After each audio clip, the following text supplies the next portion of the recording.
Good afternoon and welcome to Juma, welcome to WildEarth this afternoon. Welcome to our PM safari on a really beautiful day. And you know what, if I didn't know it was a Sunday, it's just got that feeling that it's a Sunday. The sun is coming out, the cloud has opened up, there is some beautiful cloud formation, or there are rather some beautiful cloud formations in the sky, and it is hopefully a promising sunset coming our way a little bit later. We've got some time to fill in between. My name is Mark. Andrew's on camera with me this morning, this afternoon, this evening, wherever you are, whatever your time of day is. And of course Tara back in final control. Great to be out here this afternoon. We have a few things to follow up on. In fact, we have to start, of course, with a leopard who made a kill very close to camp a couple of days ago. It was an Impala, and we've watched as the days of the last 36 hours have worn on how much he's eaten. He wasn't there when we came along this morning at the end of drive. We saw him early, we saw him opening up our morning drive this morning, but unfortunately he kind of took a walkabout somewhere along the line, and we got an idea of what was left of the carcass when we left at the end of drive this morning. So it's going to be interesting. We need to kind of follow up, because without following up, how do we know how these things are resolved or how they end? And the only way to do that is to actually go and have a look. So we're going to start. We're going to have a look and see what might be left. We'll get an idea whether he's been up the tree again or not, or whether he is close by. And then, well, I've got a couple of things that I want to check on, but I don't want to put too much out there. I want it to be as flowing as possible, as spontaneous as possible. A couple of things we're going to check on are the hyena den, because there were some interesting develops there that Brent and some of the guys found this morning after drive. And there is also the news that Mvula was somewhere near Buffelshoek Dam. So we've got a fair area to cover this afternoon to follow up on these things, and we're going to be looking at all of the signs that we can maybe find along the way to tell us what transpired in places where we weren't able to actually witness it. And this is what reading the bush is all about, is trying to make up the stories of what went along, what went down, as it were. A young male leopard. His name is Quarantine Male, and he's the son of a fantastic leopard known as Karula.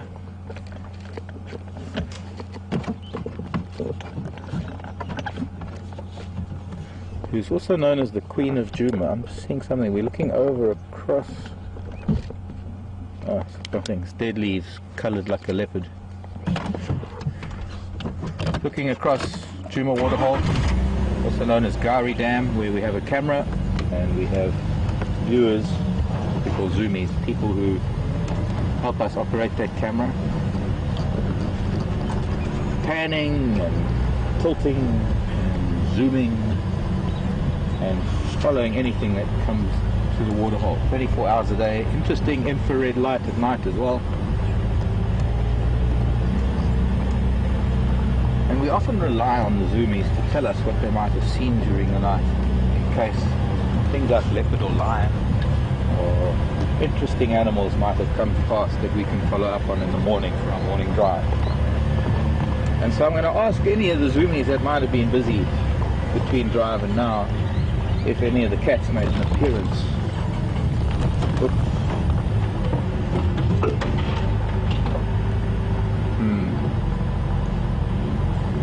I'm guessing not much change in the status quo here. As we approach the marula tree where he had his kill,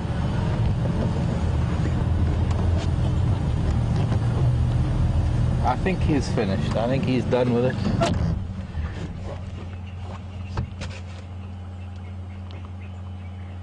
What we see hanging are sort of the four quarters that are reduced to merely the front legs, and there's a fair amount of skin that's still connecting the back legs. Looks like he's even been through the vertebral column, and no doubt dropped pieces, a lot of pieces along the way. And I'm sure hyenas might be here later to investigate. I very much doubt whether he'll be back. And just drive through here to see if maybe he's not somewhere sleeping under a tree, but I think he might have decided that he's rather outstayed his welcome in these parts.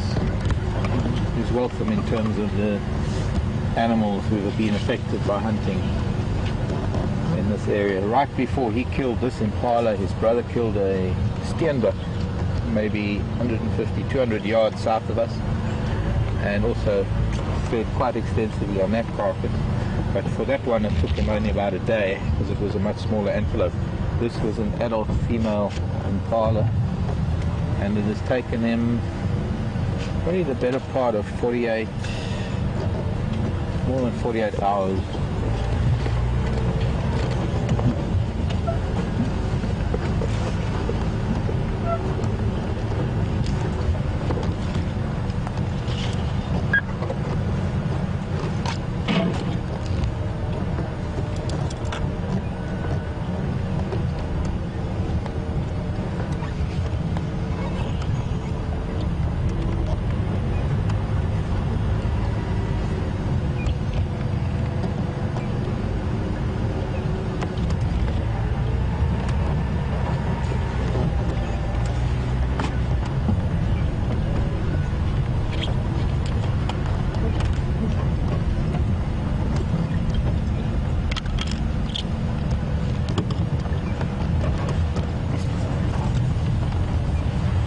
The last 18 hours perhaps, no, a little bit more than that actually, more than that, isn't it, since we've had rain and cloud.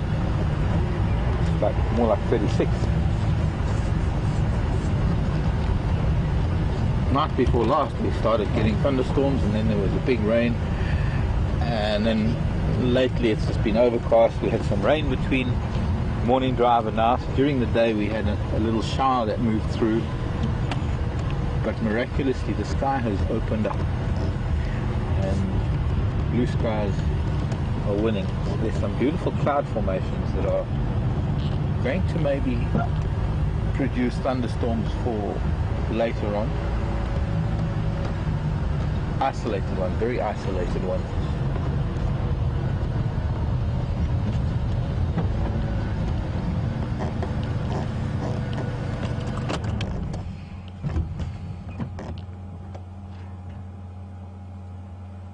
One thing about the weather clearing up like this is, or in conjunction with a few days of overcast weather. Overcast weather means that a lot of the raptors end up sitting in trees for most of the time because they don't have the thermals to keep them aloft, and it's a lot of energy for them to maintain flight for being such a fairly large and heavy bird. And most of the birds of prey soar or glide and use air currents. I've just seen a bateleur snake eagle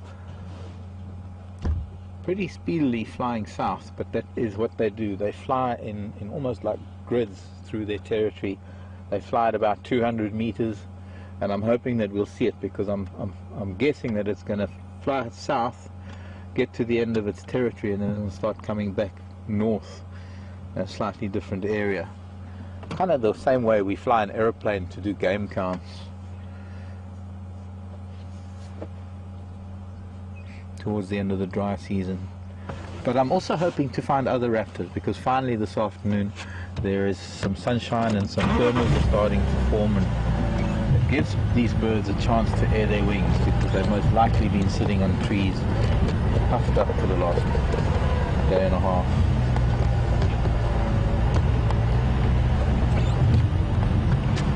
So failing to find this leopard, we are now heading to the hyena den, because there's some very interesting things. We saw a drag mark this morning.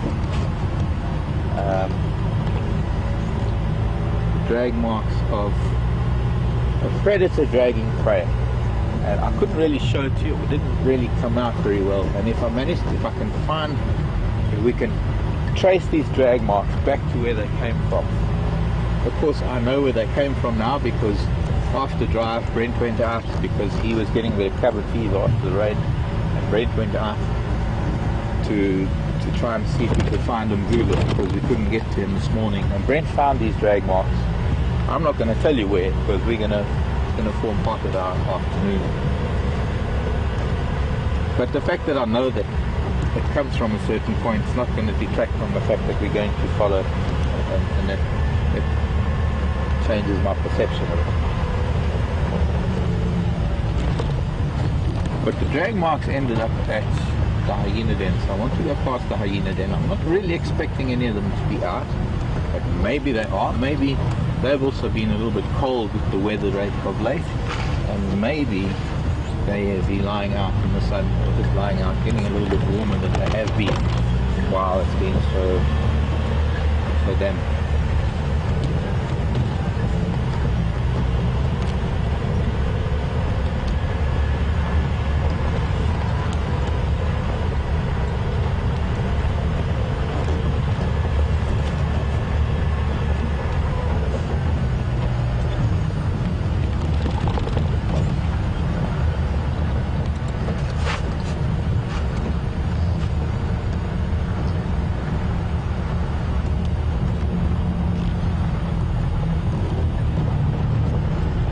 In Memphis is asking what will happen to the rest of that carcass if our quarantine male doesn't go back to the carcass. Will it eventually fall out of the tree? Or there are a couple of scenarios, Kathy, and different scenarios can happen based on what the weather is doing. It can fall out of the tree, and especially now because we're in fairly wet and moist conditions, and there's a strong likelihood that with the moist conditions the skin can stay pretty supple, or the fleshy, whatever bits that are left, soft enough that the insects that might come out because of this rain will be able to act on it, and maybe bacteria as well has a better chance of helping the decomposition process. Not only insects, other arthropods, even though it may be in a tree, there are certain insects that only feed on and are here to dispose of carcasses and to dispose of the things that the predators leave behind, to keep nature and to keep it fairly sanitary, because everything has to eventually be returned to the soil after all. So there are all sorts of things. Certain beetles, there are flies who lay their eggs, and the larvae, the maggots, feed on it. Some beetles that are specialist carcass beetles, the cadaver beetles, that have a specific function. We've noticed already a number of millipedes out because of the rain. And because there are a few insects or other arthropods moving about, there's a greater chance of whatever's left decomposing better, or being broken down and maybe eventually falling out of the tree. There's always a chance that another leopard might come across it and might investigate, might just decide to chew on it.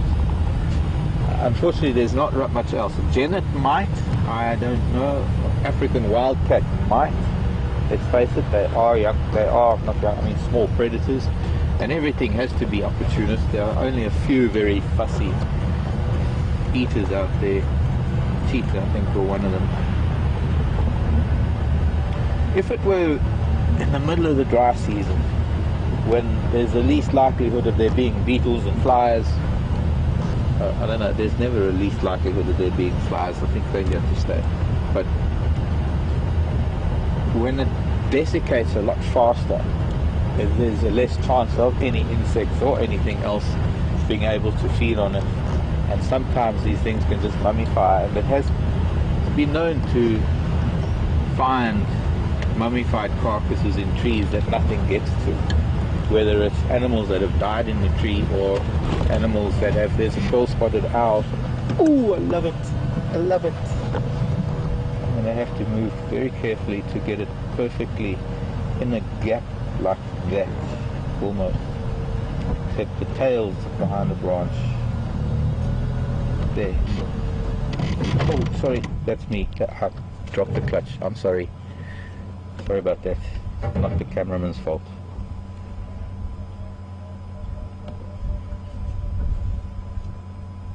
You see how I can get distracted now.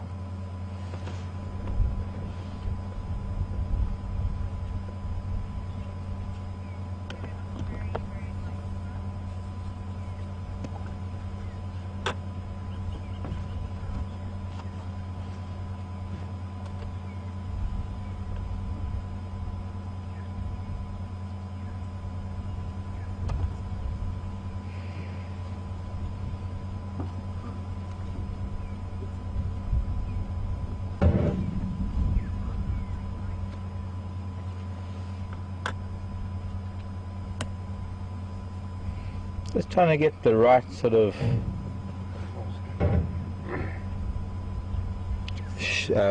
aperture on the camera, because we are looking into a fairly bright sky and we're trying to bring you some sort of definition of its face, and I want to do that because there's something unique about the pearl spotted owl, and at the moment it's looking at us.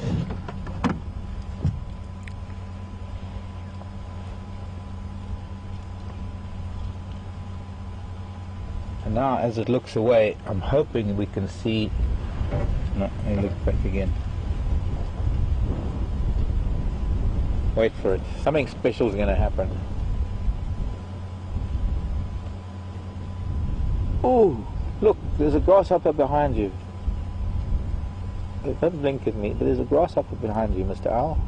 Mrs. Owl. Yeah, there. No, further back. No, not that side. Behind you.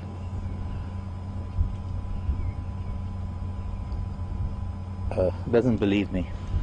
What I want to show you are these false eyes on the back of its head that are just so incredible.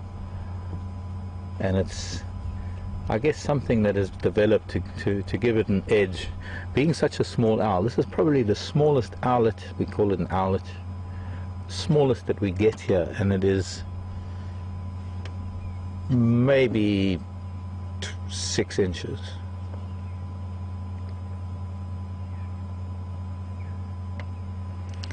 From the top of its head to the tip of its tail.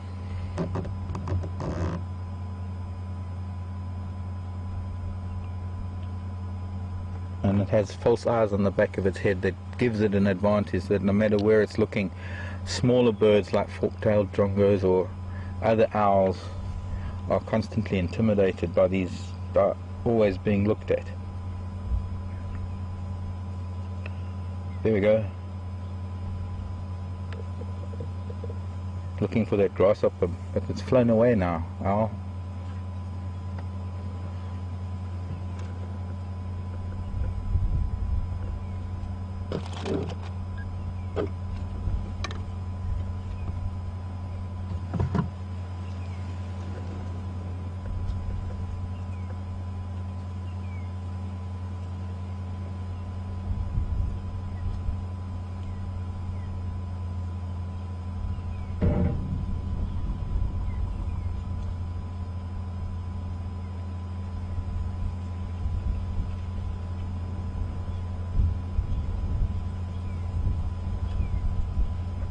Mostly feeding on insects, small reptiles.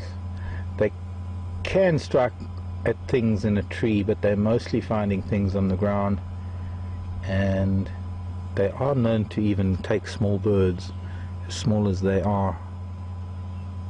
And they're also known to be somewhat diurnal. They're not entirely nocturnal, and that's why this little one is out here at the moment. Seems to be quite actively hunting or looking. And owls also have exceptional hearing, and the facial discs that you have around the eyes are often also discs that channel sound to the ears just behind the eyes. You often find owls that have those tufts that look like ears. Those aren't the ears. Ears are on the skull, and those are just false ears to sort of create expressions like a cat.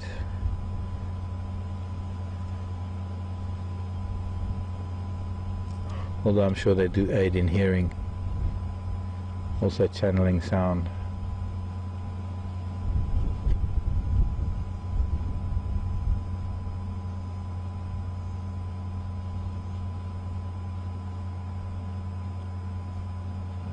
I'm going to use gravity to slowly roll further down the hill, and he flew. It was pretty good.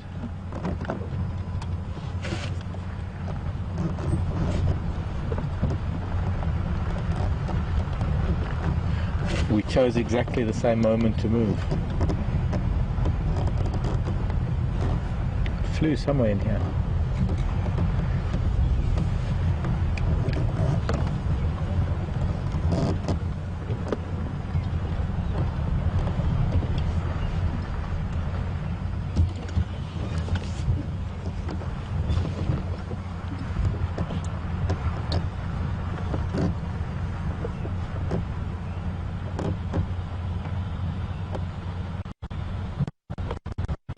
Good afternoon to Mr. Bear.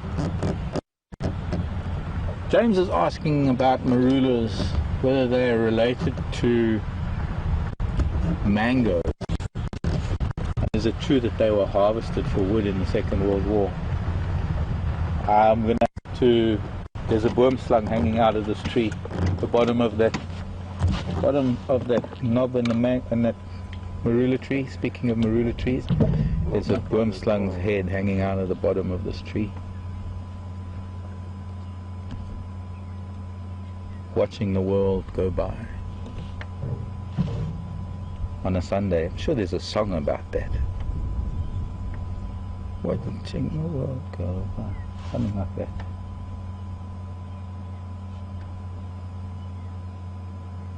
Withdrawing a little bit and looking our way. I have to look up family of the mango tree. It's possible, James, because the fruit is very the structure of the fruit, the skin, the actual pulp, to some degree the seed, the nut, the seed, is similar in structure, so I would imagine that genetically they are linked, but I don't know for sure. I'd have to look at botanical names. I know that the marula, well, I'd have to find, because the mango is not an indigenous tree, so I don't know much about it. I do know some entomologists that are permanently employed by one of the biggest mango growers here in Hoedspruit, who I love conversing with because, well, their knowledge of specific insects is unbelievable.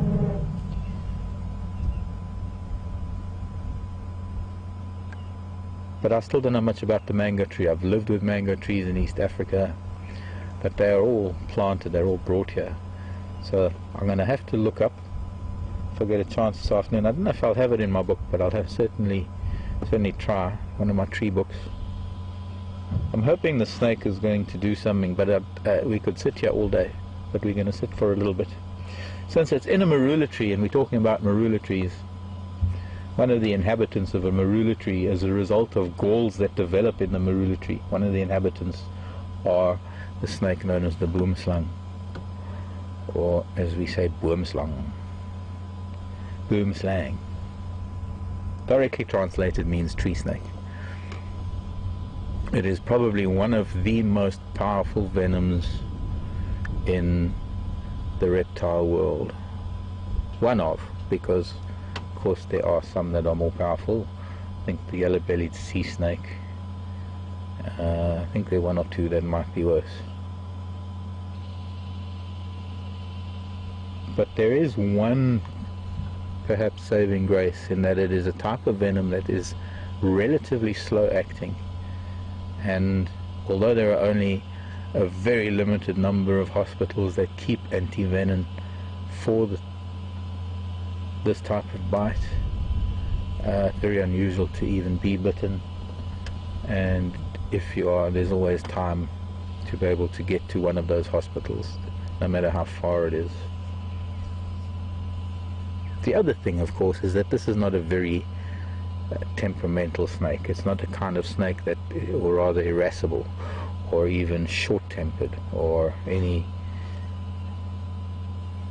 simile. They are quite relaxed. They are pretty good to have around. Their biggest failure in life is that they eat chameleons, and I love chameleons. But by the same token, I kind of really like snakes, and they're rather intriguing. Boomslang. I've had boomslang living outside my house in a hole that is sometimes occupied by squirrels, sometimes occupied by a monitor lizard, and sometimes occupied by a boomslang at varying times of the year. I don't know how they have the rental agreement sorted out, but somehow it kind of works.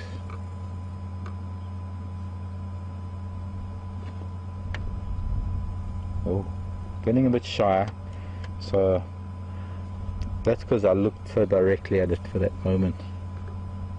Almost made eye contact, and now I know where you live.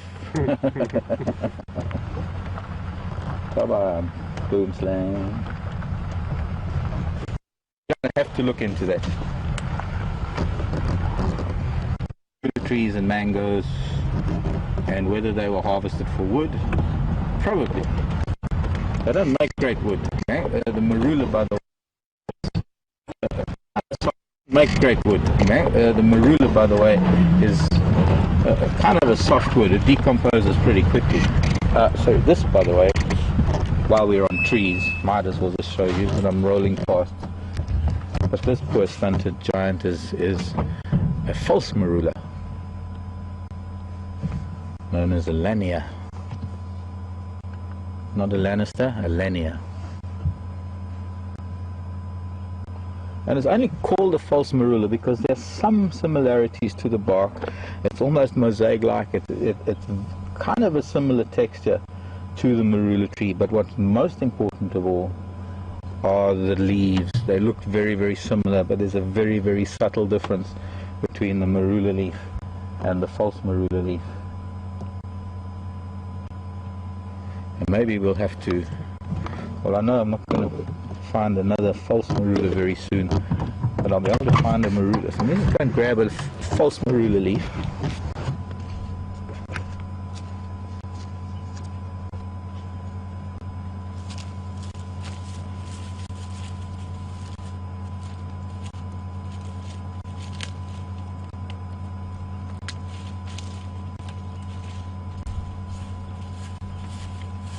One leaf.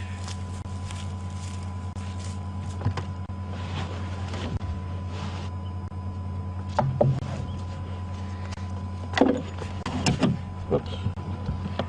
So that is one leaf of the false marula. It is what we call a compound leaf, which means that in a hot, dry climate, sometimes it's better that instead of having one large leaf that has to bear the full brunt of the sun, to divide it up into what we call leaflets, a number of small leaves that actually belong to the same leaf. Excuse me.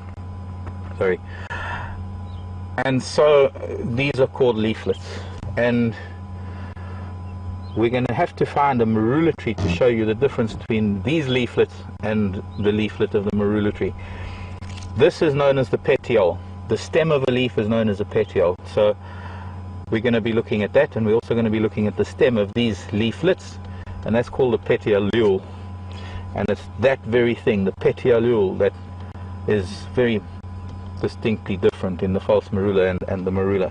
I think they're different trees entirely. Their fruits are very different.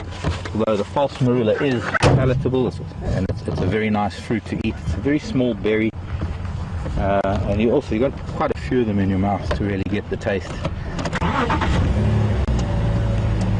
The go-away birds and the monkeys, many things, the barbets. There are lots of things that go for. On the way to the hyena den, but we're just getting a little distracted.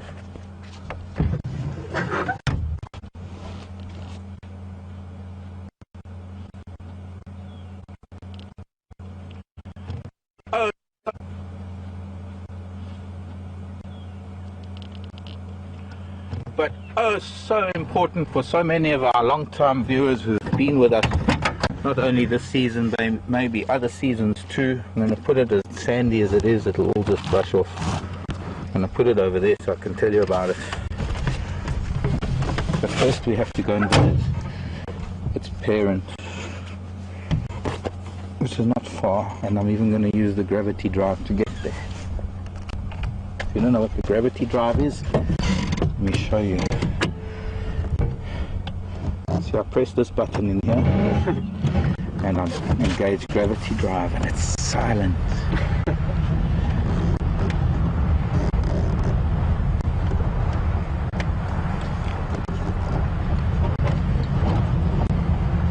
Only these landies have it.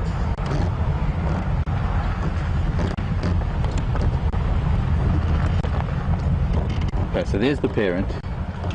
And a lot of you know this tree, but for those of you who are fairly new to our broadcast and our live drives, this is a sausage tree.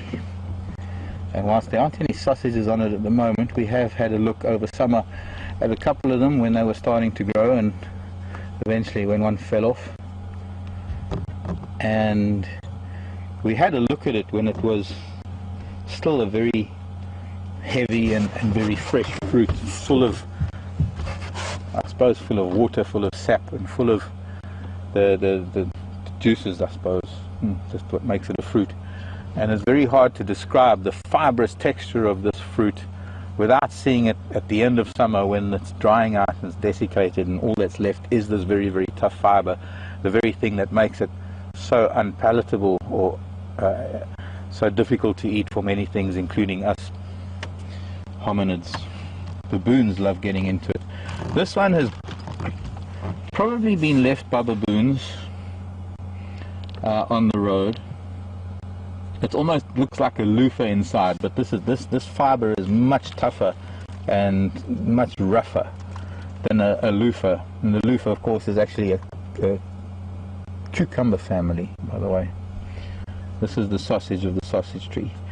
This is so dried up that all the juices, all the moisture is out of it, and all that is left is the very tough fiber. And encased in this are, of course, the seeds that a lot of the things like parrots and baboons all try and get to amongst the fruit. And we managed to find a couple of these sausages in summer, and I've put them in places where hopefully they will be able to grow, because there is only this one sausage tree out in the bush. There are a number of other sausage trees. Just looking at the seeds, they've all been parasitized. I don't even think any of these seeds are going to be viable.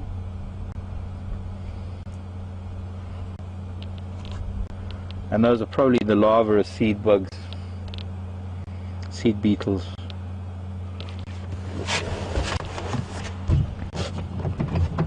But hopefully there'll be some more. There are some sausage trees growing inside the lodge, in Hyena and in the owner's garden.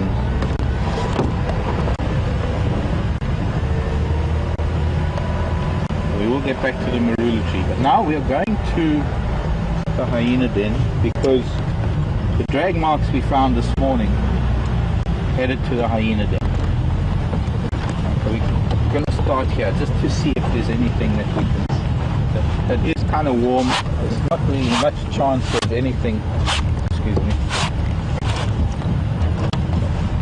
Much chance of anything there, but we still have a look nonetheless.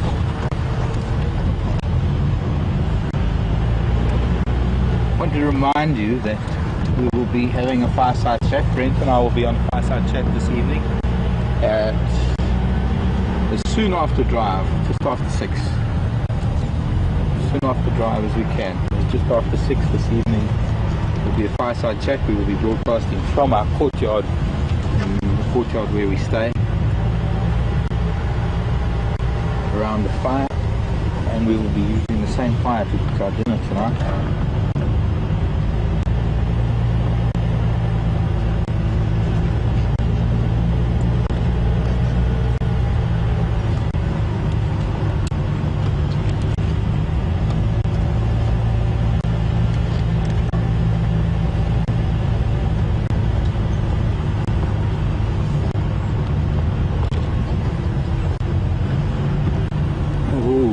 Do an imitation of a pearl-spotted owlet, and that's from Gene in North Carolina.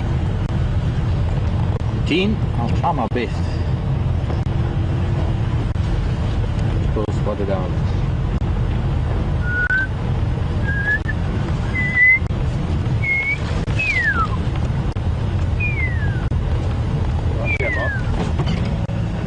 Oh, okay, I'm gonna have to go around the bend.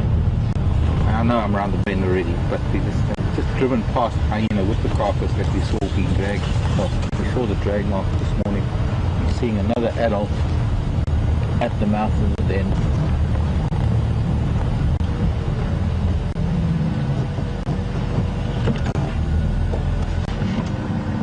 Oh, not quite fast asleep, but clearly in a protective posture.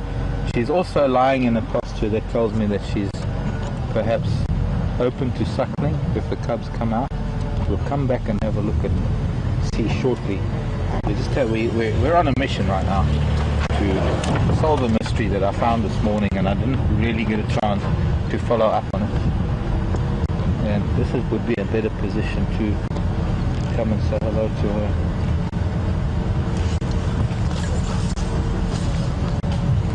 Oh my gosh, look at that. It's a distraction, I know, but there's this yellow-throated plated lizard at the mouth of that hole. It's not only the raptors that are out after this cold, wet weather, it's also some of the reptiles. And we so seldom get to see some of the reptiles. This is one of the largest of the lizards that we get. It's got an exceptionally long tail.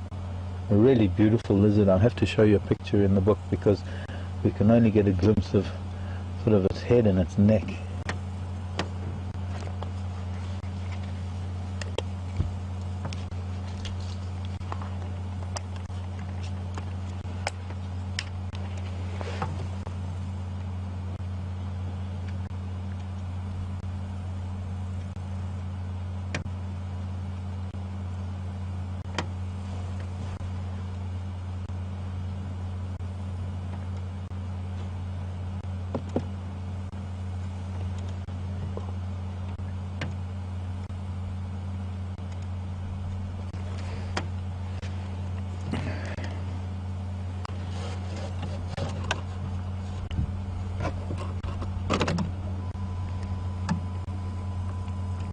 We may get a look at it from the back. So I'll just move around here a little bit.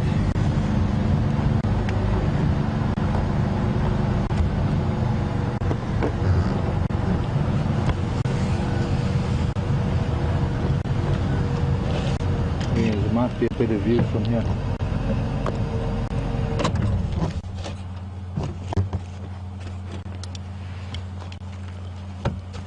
Might not be yellow-throated even.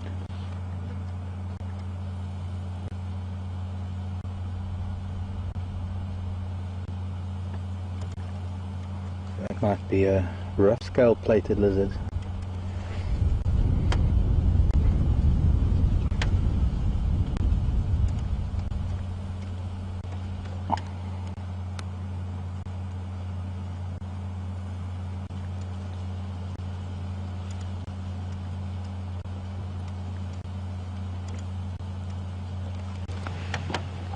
Wish I could get closer, but of course it'll just dart down the hole. Quite miraculous that it lives here in the same termite mound with 3 marauding, growing, hungry infant hyena. They probably don't even know it exists.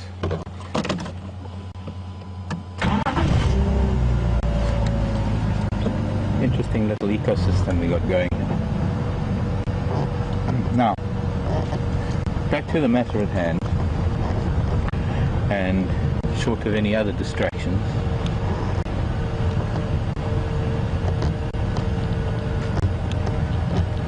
the hyena lying next to a carcass.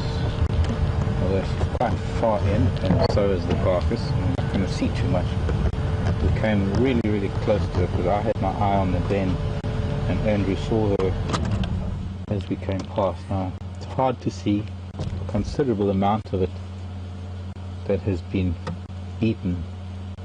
I believe this is an Impala ram. Now, we were here this morning and nothing was happening. It was fairly quiet.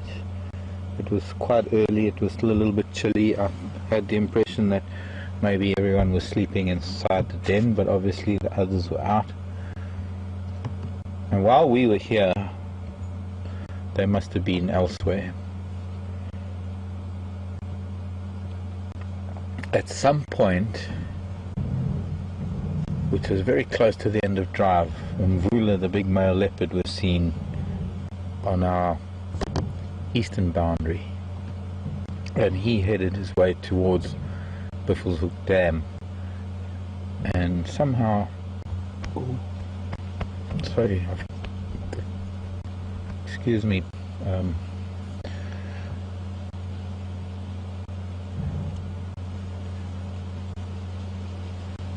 but somehow he was there, and there's evidence of a bit of a scuffle. And we want to try and trace these drag marks of this Impala, just for interest's sake. because somehow they come all the way from Buffelshoek Dam to here. About a mile, I'd say.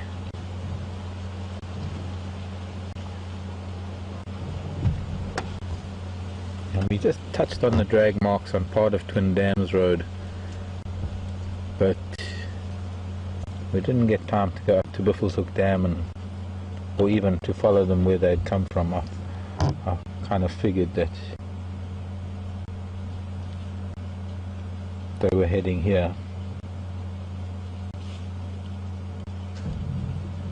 What she's doing is she's digging in the sand. She's probably quite warm and uncomfortable, and she's digging a hole probably to fit that big fat belly. Yeah, just making a bed, getting some of that cool wet sand, and now pushing it back over her. It is a bit warm. Interestingly how she's guarding the carcass. She's clearly not letting anyone near it.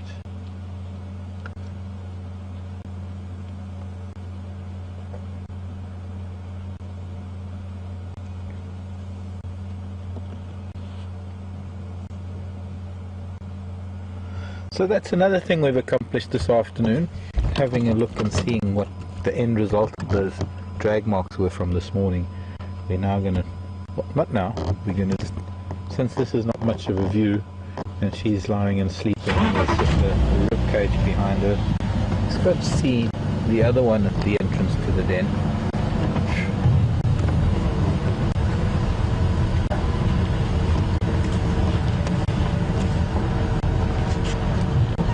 And it is siesta time for Hyena. I don't want to stay too long. Just to say hello. And that we're thinking of you on this lovely warm Sunday afternoon.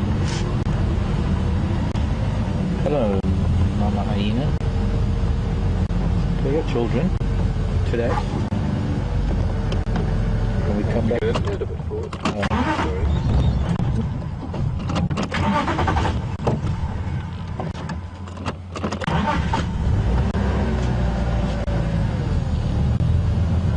Flood the engine, Mark. That's good.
Sunday siesta.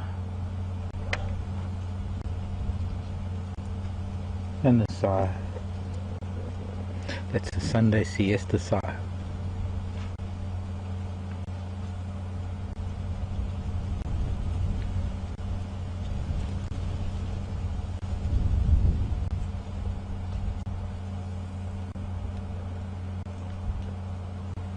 Her serenity belies her viciousness at times, and it's really, really hard to see how harsh life can be out here when you look at this really peaceful being, so at home, so relaxed.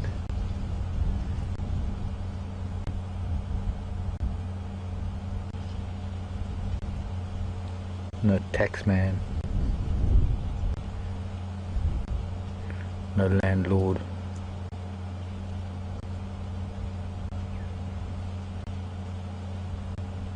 No dictator, no ruler, no king. Only a queen. And she might be the queen.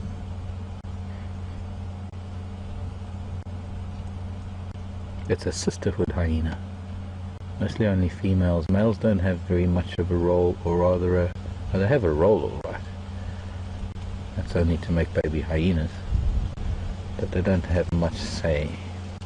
They don't have much standing in the sisterhood.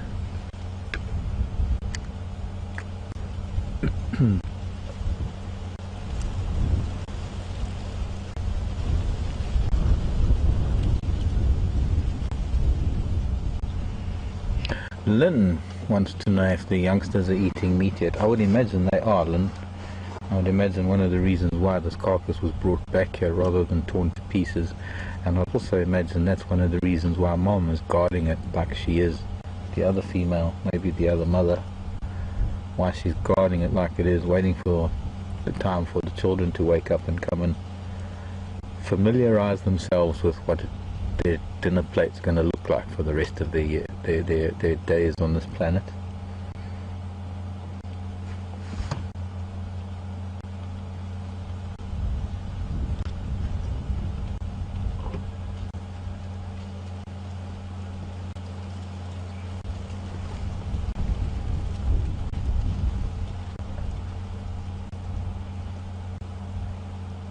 And that means we're going to have to come back here later. Just before Fireside Chat, I think we're going to have to try and get back here, because this is going to be very interesting when the little ones start waking up. So in the meantime, it's time for us to just see if I can just take one more photo of the lizard. This is a rough scale plated lizard, by the way. And I'm going to start the car, Mrs. Hyena. Please don't get a fright. See you later.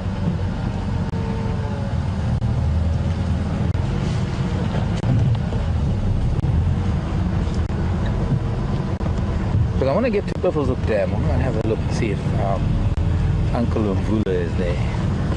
The grand uncle of all the leopards. Plated lizards moved a little bit.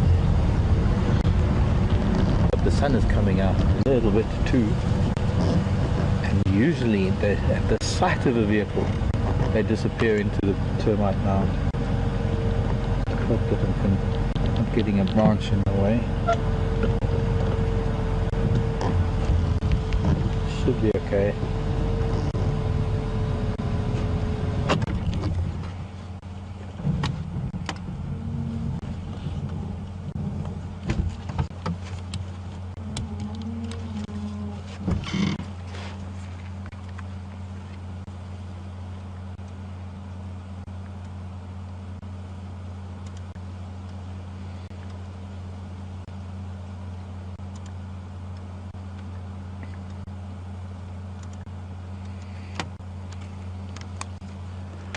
Unique opportunity to witness quite a remarkable lizard,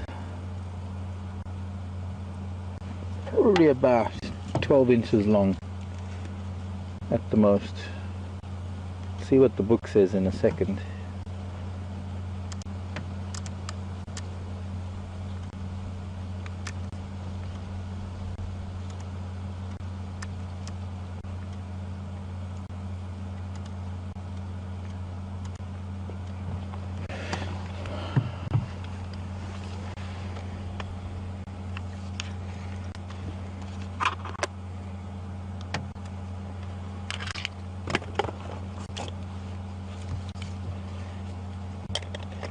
Before we head off, because I want to be driving up to Buffelshoek Dam now for a bit, and I'm going to stop for anything that I see, but I want to get up there and have a look, and I want to get back here a little bit later to try and catch up with what's going to happen.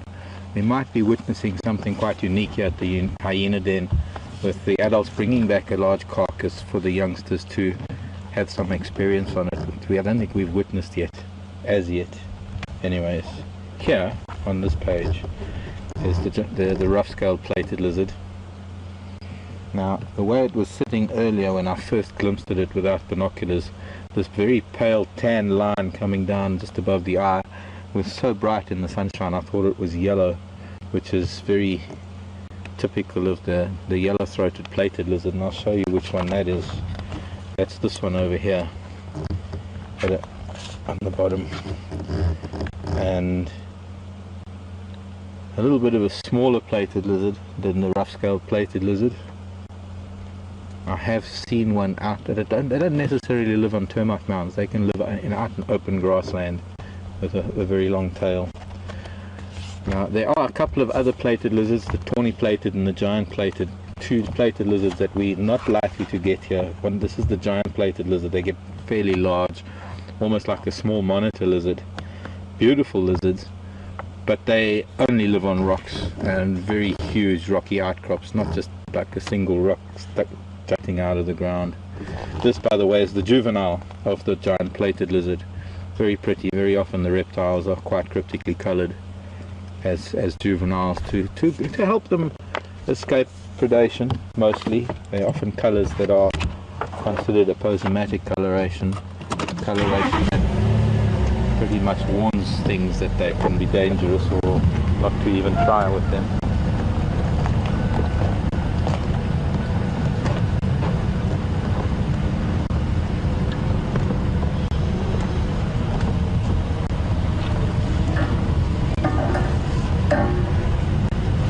Bye-bye hyenas, we'll see you just now. Later. Just now. Just now here in South Africa means later. There's no specific time frame that can be applied to the term just now. In some parts of the world just now means now. No, but that for us is, maybe we would say no. I'll see you now. But that could also be 5-10 minutes away. Right now means right now, but just now means it could be 6 o'clock tonight. Not too far ahead, because then it's not just now anymore, then it's later.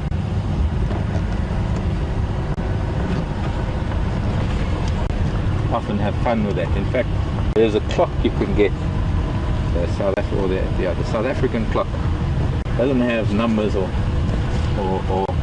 things on the dial. It has just now, later, now, maybe.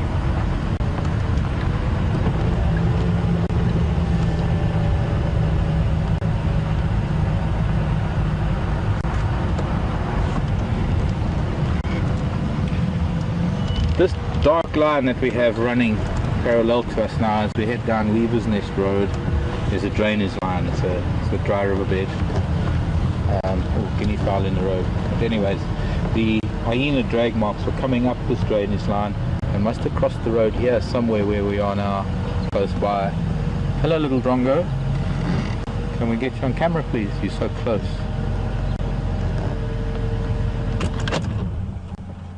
Such pretty little things, but naughty, and they are clowns of note. And they're following the guinea fowl. There's another one too, because the guinea fowl miss more insects that they can catch, and that's the drongos that catch the ones that fly up that the guinea fowl can't get. Off you go. Just caught something now. Beautiful guinea fowl, helmeted guinea fowl. Beautiful light. That's for my mom for her birthday yesterday. Happy birthday, Mom. I love you lots. See you soon.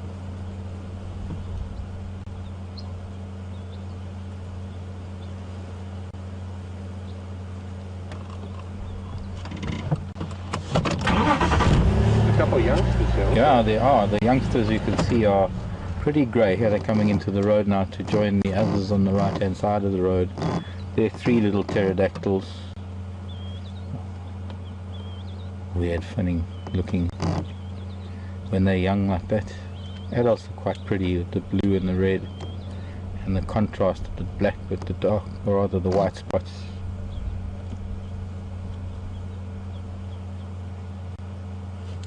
Quite an iconic bird, actually.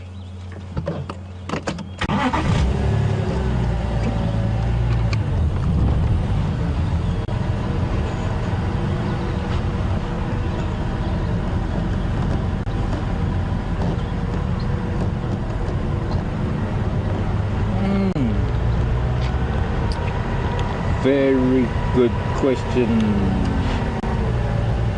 Lynn, I think in New York. No, Terry.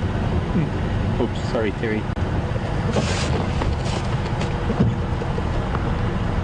Do they lay eggs or do they give birth live? Let me think whether my experience has seen any evidence otherwise. Terry, I might have to consult my book, but I think they lay eggs, so I think they're oviparous. And there are lizards. I know there are a number of the skinks that give birth live. They're what we call ovoviviparous.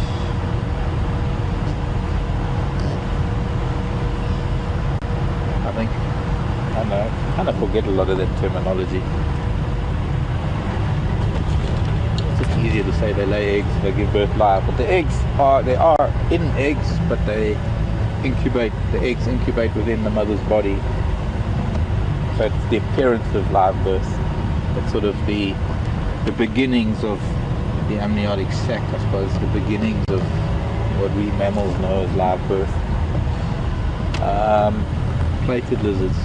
I know skinks do, some of the skinks.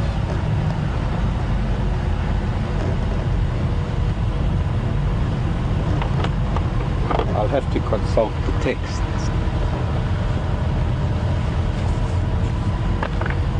Bear with me, Terry.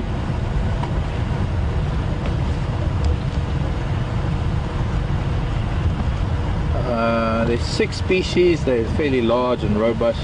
Largest, of course, the giant plated. Second only to the monitors. Blah de blah. Head is short. Yeah, I get all of that. Dorsum of the body, dorsal scales, roughly there. Range 8 to 18. Prominent fold in the skin, and that doesn't tell me anything. Body coloration, biology, diurnal, terrestrial, holes, termitaria, except for the rock dwelling.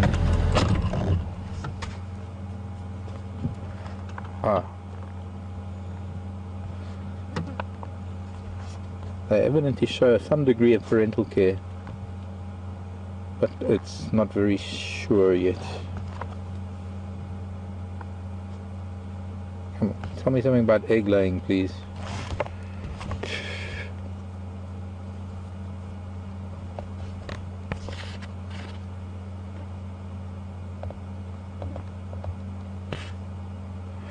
They lay small clutches of 2 to 8 soft-shelled eggs. All the species of the group. There we go. Why didn't I read the Why didn't I read the heading that said reproduction? I guess that would tell me. Okay, so evidently they all lay small clutches of 2 to 8 soft-shelled eggs, usually buried under a rock or a log. It doesn't tell me about incubation.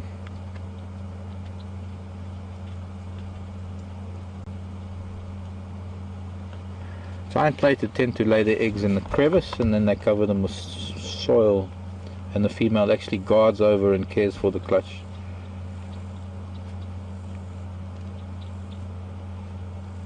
The young even use their parents' backs as basking sites, basking in the sun. Okay, that gives us our answer. I didn't quite see them as live bearing, mostly because the closest relatives to the plated lizards perhaps are the agamas, and they're egg laying. Well, I suppose they're kind of between the agamas and the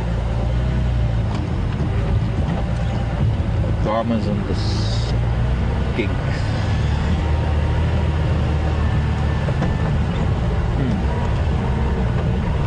What is next? We don't know. Something might just pop its head out of the bush around the next corner.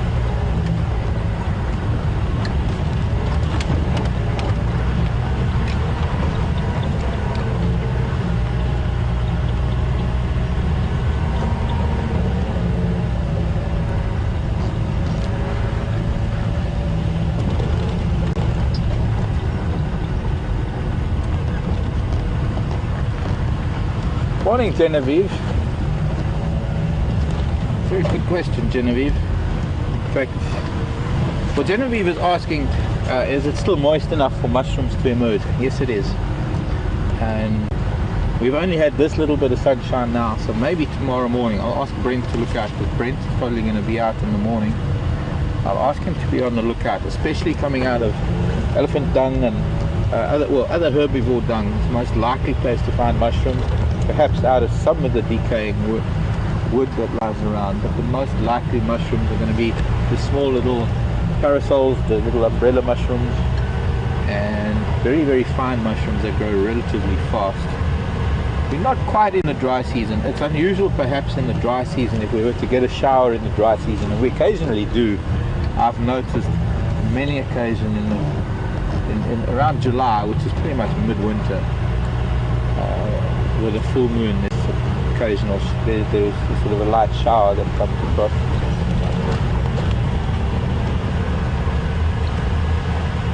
But then it's too dry for mushrooms. Now it's still warm enough, humid enough, and it's been grey enough with the overcast conditions to maybe throw a few mushrooms up overnight tonight, or maybe they're starting. I'll keep my eyes open now that you've asked. Genevieve in New York. Thanks for the email. You can email questions to questions@wildearth.tv if you want to send us a question. Also, please include where you're from. It's lovely to know where you live on the planet. We all share this planet, and I'm so happy to share my little bit of it with you. If you want the shorter version, there's Twitter, and you can send that to #SafariLive, which is the Twitter address, the Twitter tweet. What you looking at? Hornbill starling. Yeah. Just as we drive by.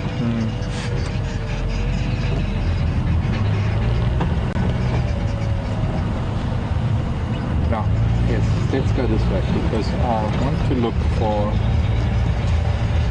a pachyderm family as well. I didn't mention that earlier. I don't want to get your hopes up. But one of the most devastating things you can hear at the end of a game drive is there's a herd of elephant crossing north over Gowrie, Maine at Twin Dams, and we'd been to Twin Dams. We'd spent some time there this morning, and there at the end of drive, after I'd said goodbye to everybody, there's a herd of elephant coming on to Boyatella, Juma. I think there was a very nice feather on the round there, but I missed it.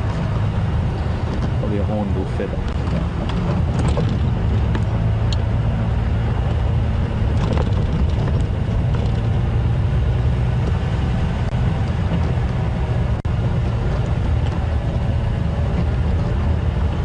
Thinking those drag marks were on Twin Dams Road. They must have come down Central Road or something. So let's try and get to Central Road. We'll take Nala Road south perhaps.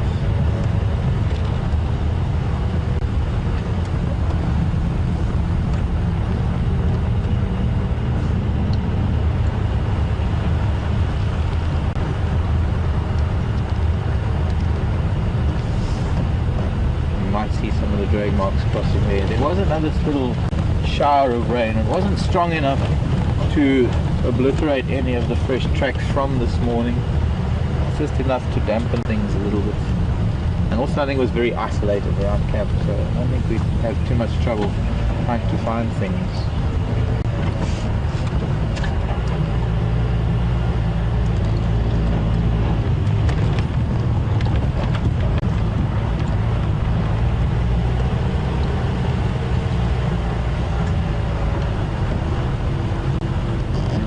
So I'm going to stop here because I'd like to listen very quietly, see if maybe we could hear the odd twig break, because it might be that those pachyderms came up this direction.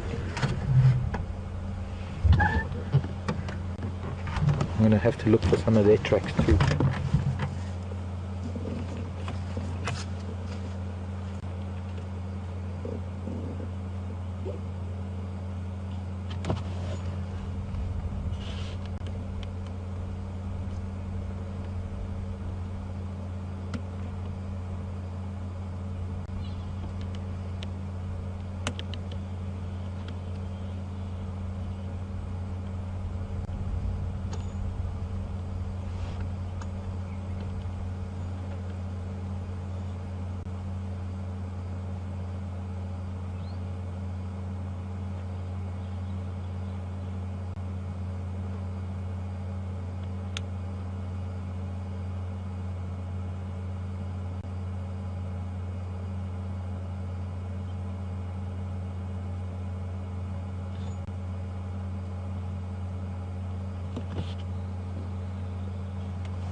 I'm going to step away for a second to listen without the hum of the vehicle, because sometimes when they're feeding on a lot of the lusher vegetation, they're just tearing grass or stripping leaves. A whole herd of elephant can be more quiet than a human, and I don't want to move. I don't want to miss them. But I'm hoping that I'm looking for tracks of the drag marks of the hyena. Maybe we'll find these elephant tracks, and there's a good chance that since we're heading to Buffelshoek Dam, a good chance that they might have been doing so too. If they were coming in north, they either went to Gowrie Dam or they went to Buffelshoek Dam. And I think Buffelshoek Dam is a little bit more attractive for elephants right now because the water's a lot deeper, so it's a lot cleaner. Gowrie Dam seems to be kind of getting very mucky, very murky, muddy. It's great for elephants to splash in and have mud bars, but and perhaps there are times when they will drink towards the dam wall, but well, I'll only know if I find the exact, and I hope we can.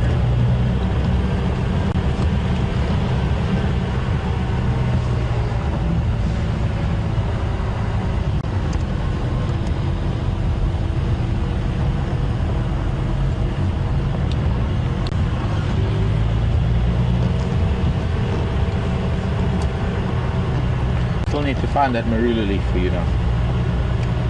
Of course, marula trees are very tall.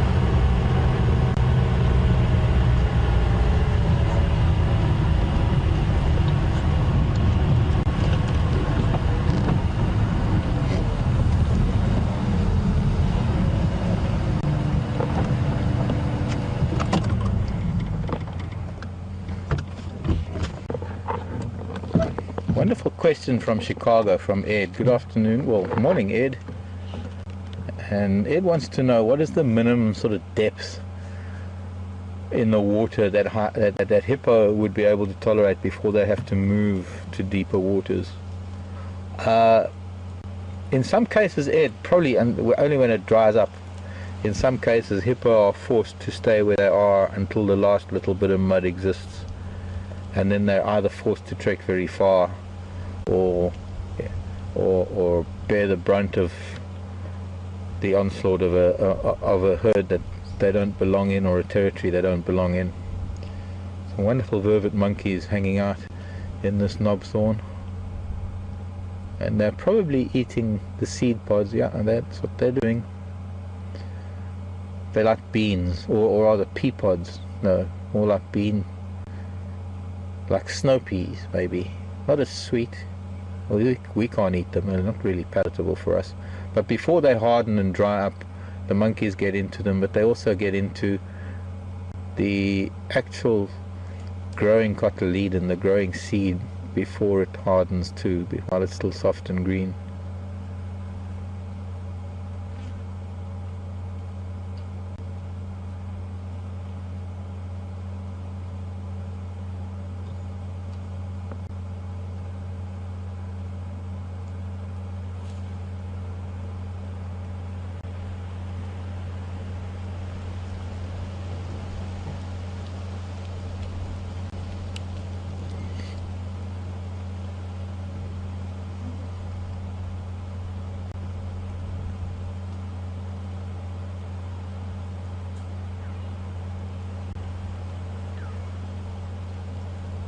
The fact that they're all feeding peacefully tells me that they are quite at ease with what's going on around them. There's no alarming. There has just been a grey lory or a go-away bird alarming way to the southwest of us, but nothing that has even attracted their attention or changed their behavior. So not an immediate threat, and not something to be worried about. So I'm going to leave them for now. We need to continue our quest.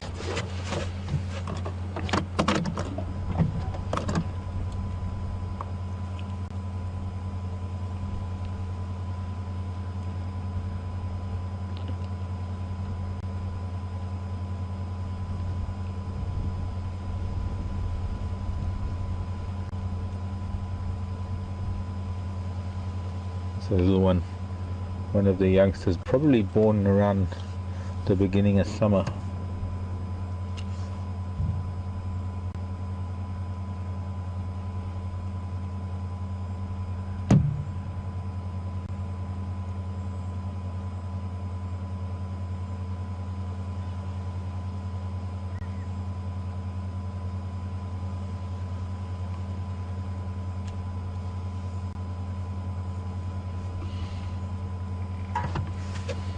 How many monkeys are in the tree?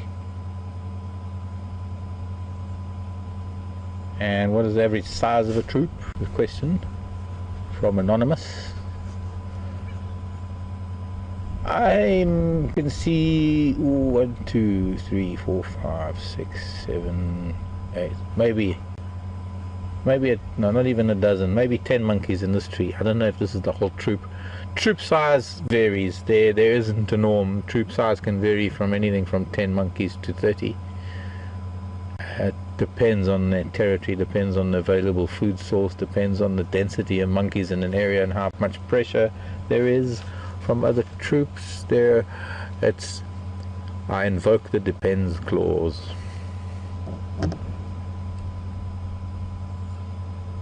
So many depending things. But yeah, I guess you could say average 10 to 20 in a troop. Can get bigger. Smaller is not really sustainable, because you see, the time spent feeding has to be divided up between the time spent grooming, socializing, mating, and most importantly, looking out for danger. And the more monkeys you have in a troop, the more secure your troop, because the more eyes you have and ears you have looking out, and so the better chance of survival. So the stronger the troop, the more chance there is of surviving the perils of living out here, where an eagle can take you out of a tree, or a snake can catch you, or a leopard can, or a very seldom lion, maybe some of the other smaller predators, but generally leopard, pythons maybe, and certain eagle species.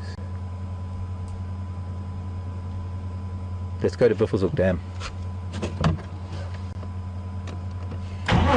We'll continue our journey to Buffelshoek Dam. See, it's not the destination, it's the journey. All the little things on the way.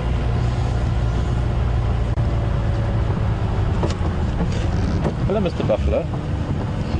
A good afternoon to you, too. You're not really a youngster, are you? I know how you feel, dude.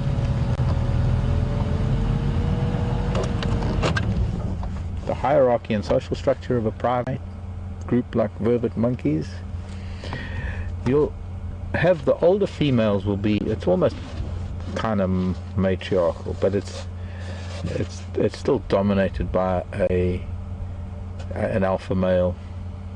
Excuse me, I just gotta listen to the Game Drive radio.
Listening to the updates of what's going on around Djuma and not quite Arathusa, but Djuma and our surrounding areas, some of which we visit and some we don't. Excuse me.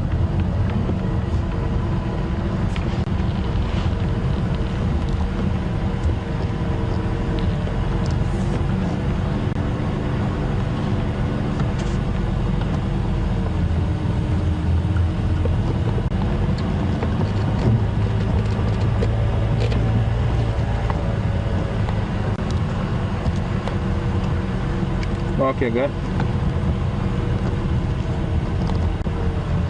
Well, I was heading up to Buffelshoek Dam. I'm on Yellow Road South at the moment.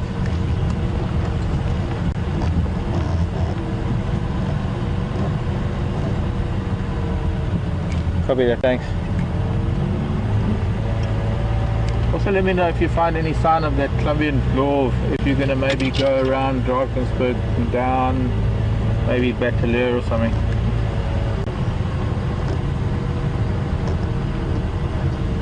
I think they were last seen heading on the eastern side of the Milwaukee towards Mumba Road.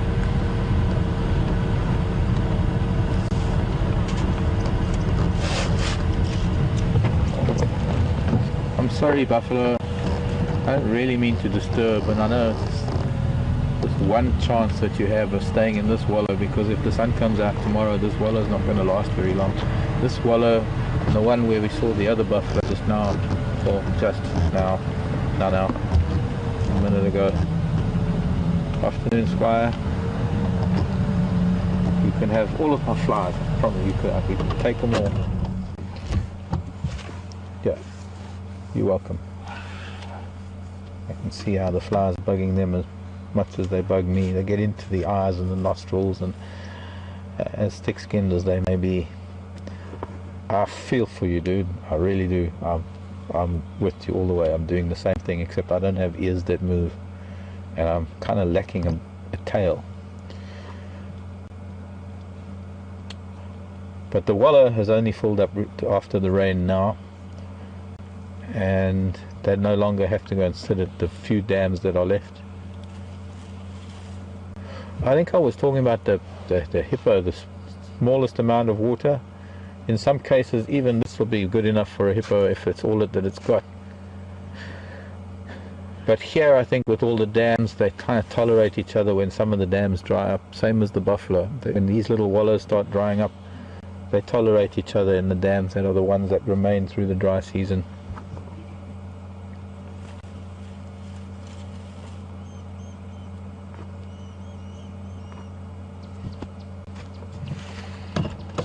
On we go. Oops.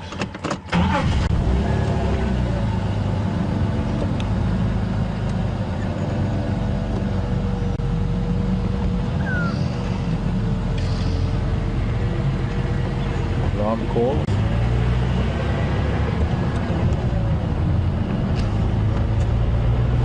Alarm call from a go-away bird. It's a kind of alarm call that tells me there's an eagle that's been seen by birds somewhere. Oh, he wants a piece of you, Andrew. He's coming. His friend's a bit of a chicken running away, but... Sorry, boys. I'm sorry to disturb. I'll leave you now. I'll leave you be. Bachelor boys. Not much different to me. Oh, that rhyme.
slowly moving north.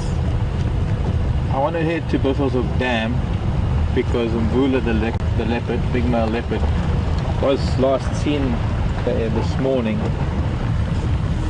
Brent did find tracks. Brent went to have a look. Did find tracks, but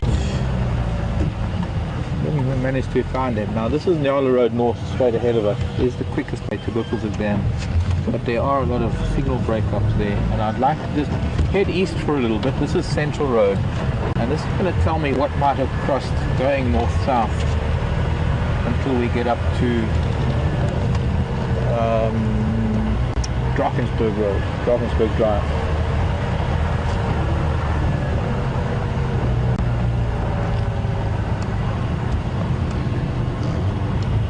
It helps me understand what and where the animals are at the moment, or more specific, those animals that merely move through the area. They either encompass a larger territory than what we have here at Djuma, or they have such a large home range or such a large area of ground that they cover that we are but a little postage stamp. Sorry, there's some dwarf mongoose on the termite line there. Okay.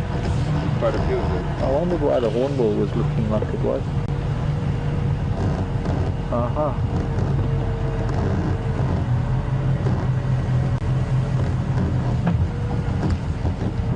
Well spotted, Andrew.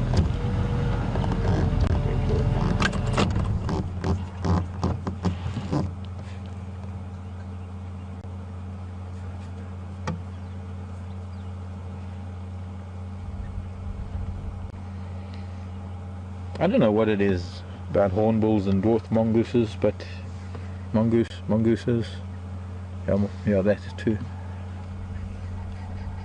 But they do spend time together, and I think because hornbills do like to dig up grubs more than, well, as much as they like to catch insects in the grass and feed on fruits and berries and things. I think with dwarf mongoose, who dig a lot, sometimes they're so frantically digging for things they don't really see some of the stuff that they actually dig up. And the hornbill that sits close by maybe be the one that finds it. Now if I go a little bit forward, we'll see a little bit more of this relationship that they have. There's a hornbill right next to a mongoose on the termite mound there. Although it's preening, it's definitely there because the mongoose are there. And the mongoose are pretty much all around it. Oh, it's flown off around the back.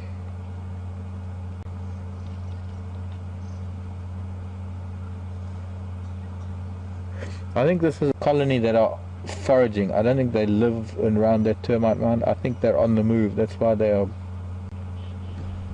There's some further back. So they're on an expedition, their daily expedition to find food.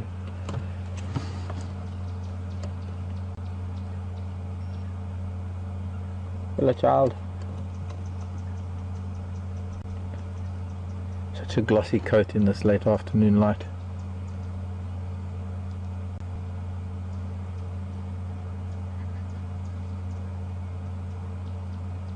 Toileting. Maybe they do live up there. Maybe they're coming home after a day of foraging.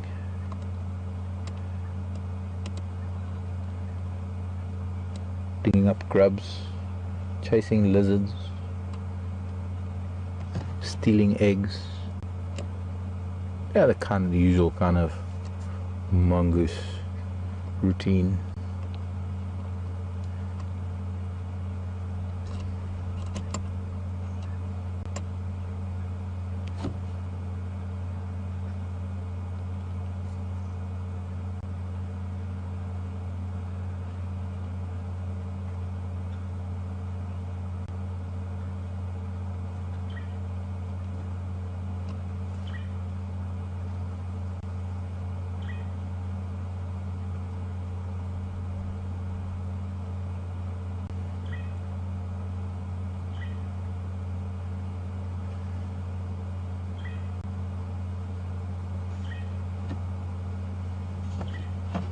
You can see a squirrel with a marula nut and a squirrel eating buffalo thorn berries.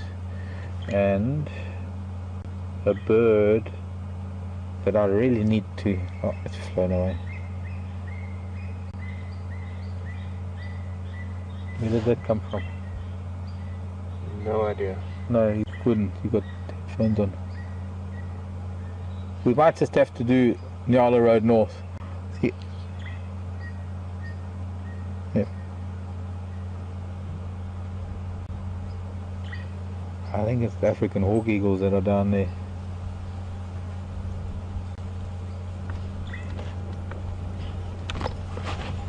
Just up the drainage line. This is the drainage line that comes from Buffelshoek Dam. We might just have to endure a little bit of signal breakup to head that way. Because I heard a Franklin alarming. I don't know if you can see that squirrel in the buffalo thorn here. Yes, I can see it. The other squirrel that had a marula nut run off with the marula nut. But this little child's harvesting marula nut, buffalo thorn fruits. Probably chewing into it to get to the seed.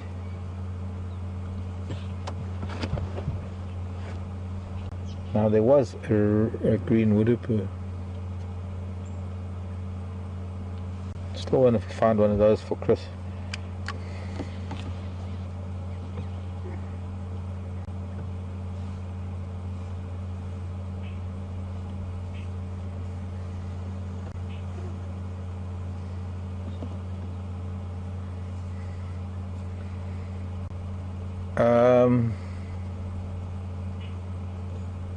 Hi Cindy in Boston. Cindy's asking a question about animal alarm calls. Is it the urgency and the repetitiveness or the tone? I'm going to have to paraphrase, but what is it about the alarm call that tells us that it's an alarm call? Mostly, Cindy, it's the harshness of it. Most of the birds have a melodious call, and the animals that give alarm calls certainly don't have that kind of a vocabulary when they're talking to each other, because most of their talking is done with body language, because vocalizing is only left for a couple of very important things, one of which is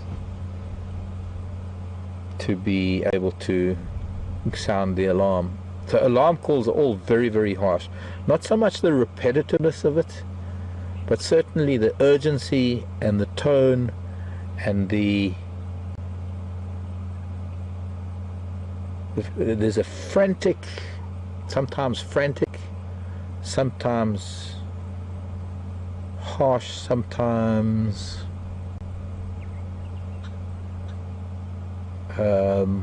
very excited. Trying to think of ways to describe it, but alarm calls are very distinctly alarm calls. You can't mistake alarm calls for communication calls, except for the parrots, of course. I mean, parrots have just got a loud squawk, so you just got to give them their due. That's how they like to talk to each other. There's subtleties in their squawks, I think, that we don't understand. Let's continue. I haven't heard more alarm calls. I still want to go this way. Somehow. I'm going to stick to my guns this time.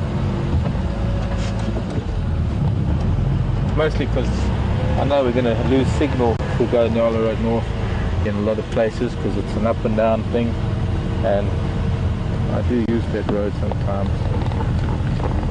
A long time ago, there was actually an African hawk eagle nest. There's the green whoopoo, and I have to get up the hill. One of them. Don't fly away, please.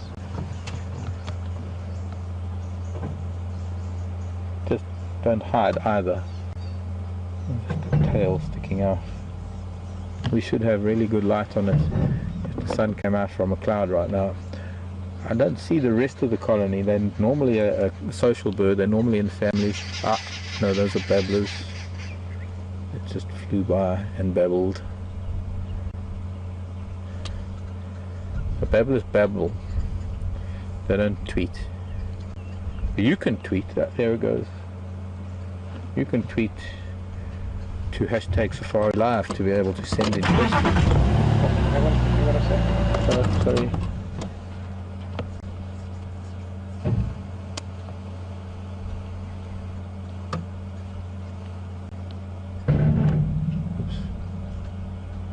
Or you can send emails to questions@wildearth.tv.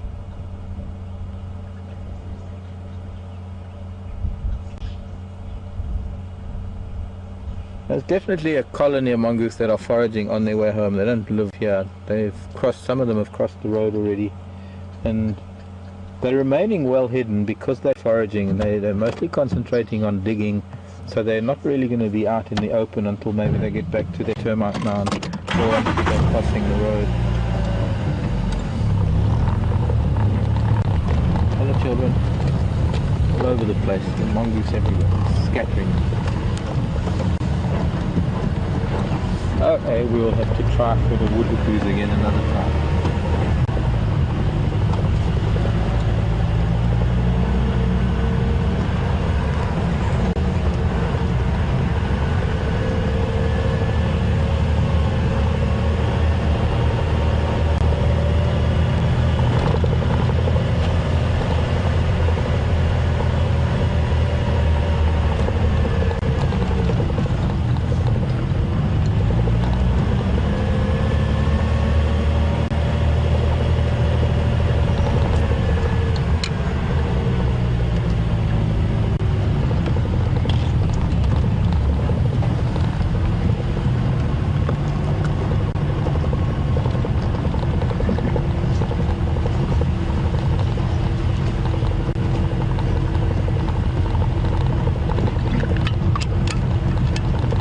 He was asking if I can compare the size of the dwarf mongoose to the ground squirrels that we see. We're seeing tree squirrels, B. We are a little bit far to the east and the south for ground squirrels. They're more dry country animals that live in Kalahari. I suppose it's semantics when you want a size comparison, because I suppose our tree squirrels are pretty much the same size as ground squirrels. What do you think, Andrew? You got to know ground squirrels pretty well. I think ground squirrels are a little bit bigger. Yeah? Yeah, quite a bit bigger than Okay. squirrels. Well, let's say that here our tree squirrels and our dwarf mongoose are about the same size. Only that, of course, the squirrel's got a much bigger tail, so it gives that appearance of being a little bit bigger. But body size, I'd say that our tree squirrels are about the same size as the dwarf mongoose. Did you have dwarf mongoose with the meerkats? Andrew was with meerkats, by the way, in the Kalahari, filming them. No. No. I suppose it would be too much competition, since the meerkats pretty much occupy that niche. Yeah.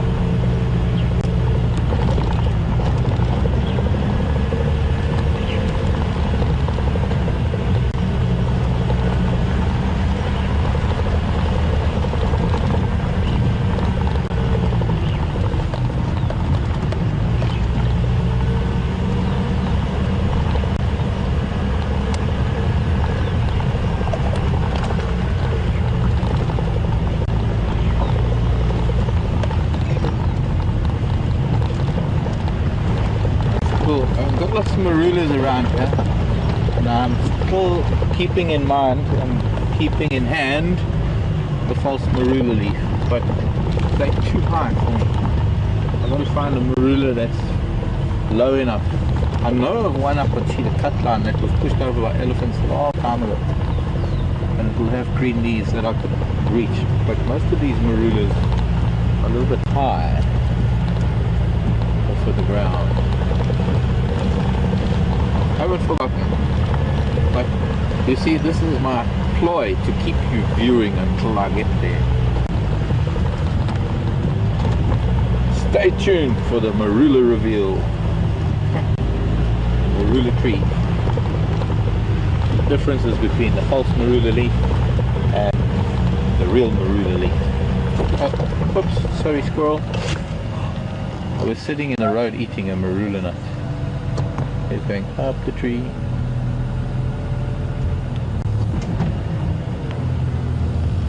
hiding away.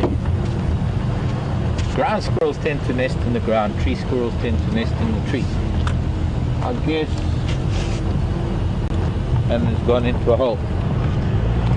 I guess nesting also kind of dictates where they spend most of their time.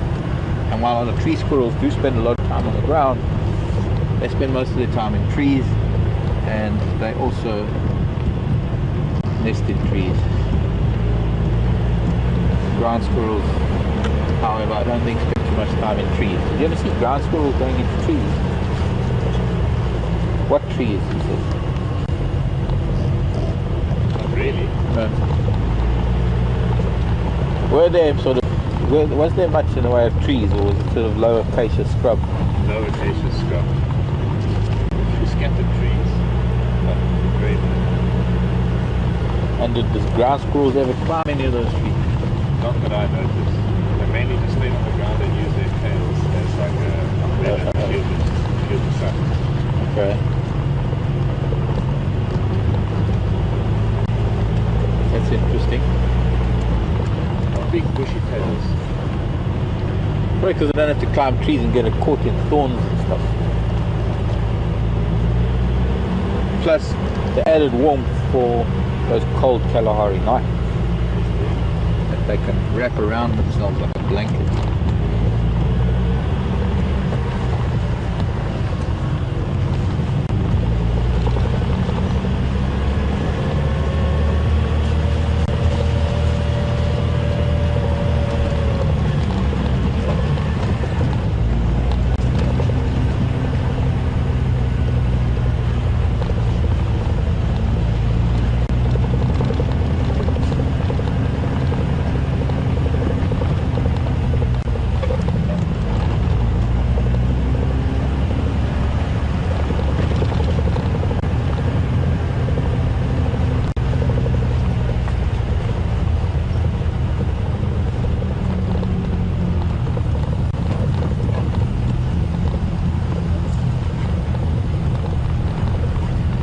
Line. This is our eastern boundary where Impala was this morning. We're heading north. This is going to be on our way to Buffelshoek Dam.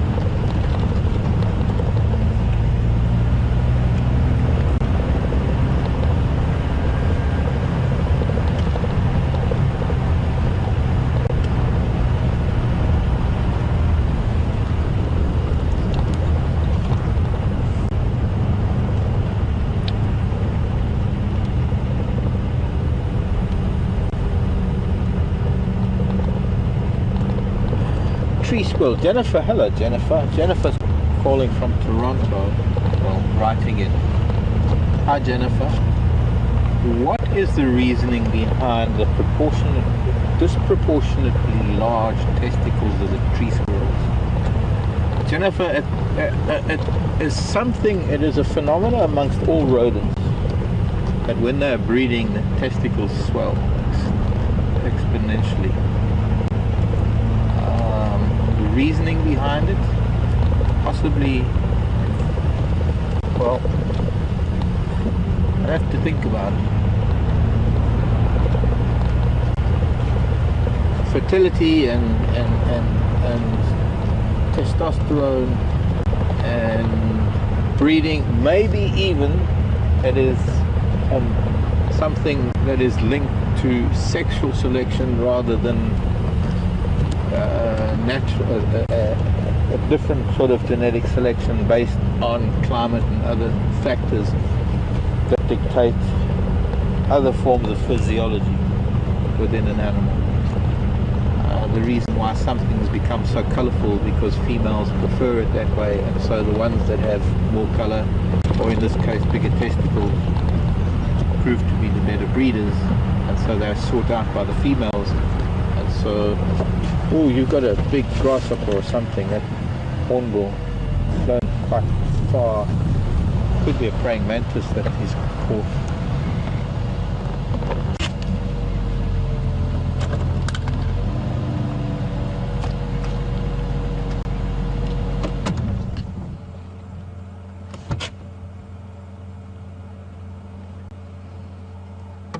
Trying to rub the legs off Some of the legs, grasshoppers and mantids, can have spines on them.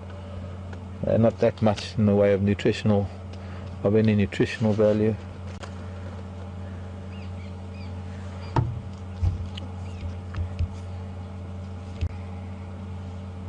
Oh, nearly dropped it. Can't see it too well, but it looks like it could be a praying mantis.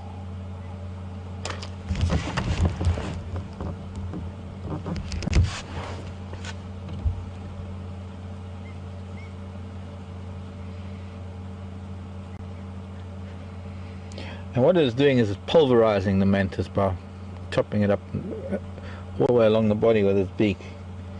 It's hard to see. I can't get very much closer without frightening it.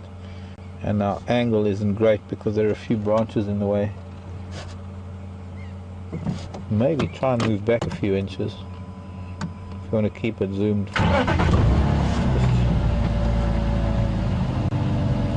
Until we get obscured by this bush on our left, or before the bush on our left. You can find it. No, it's getting too obscured.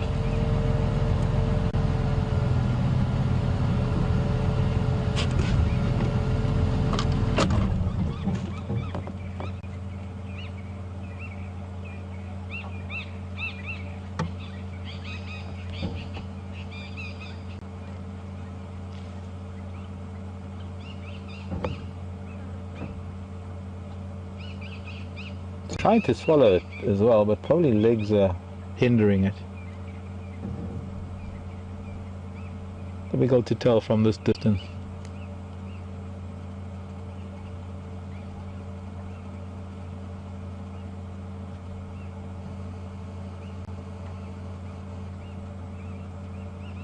I think it's battling to get it down. He says as he swallows it. No, it's still there. This is a red-billed hornbill.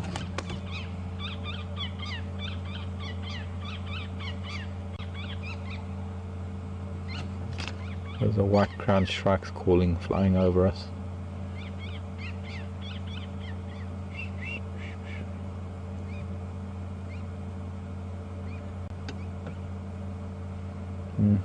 Getting stuck. Battling.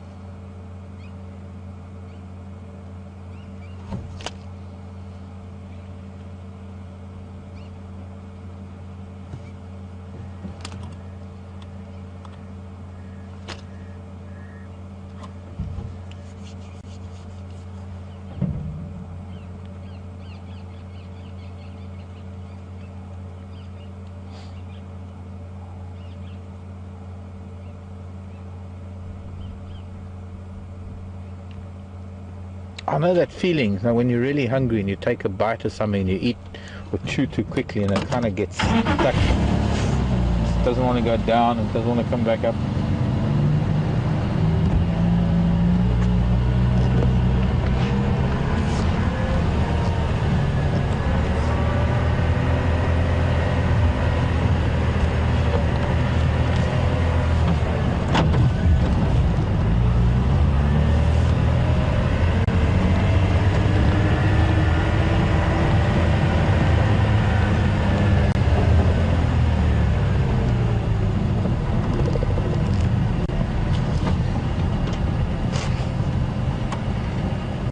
And I nearly drove past it, but the whole reason I came here was to come to this very specific marula tree that was pushed over a couple of years ago, a few years ago actually, just to grab a leaf.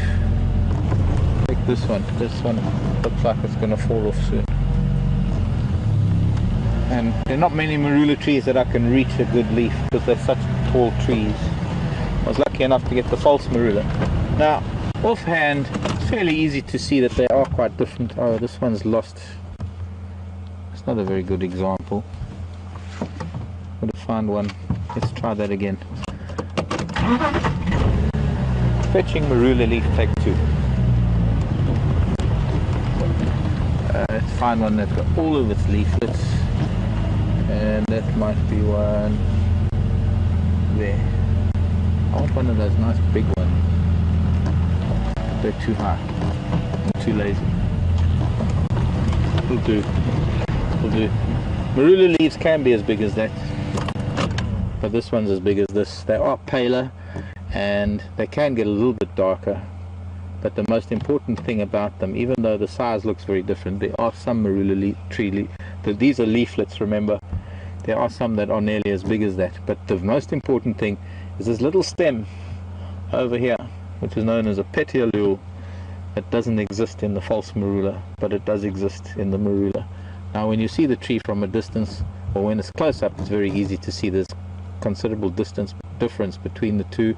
They're compound leaves, they both have a terminal leaflet, but there is a slight difference in the color, difference in the sheen, but the main difference, of course, is the fact that the leaflets have this little stem called a petiolule and the false marula doesn't.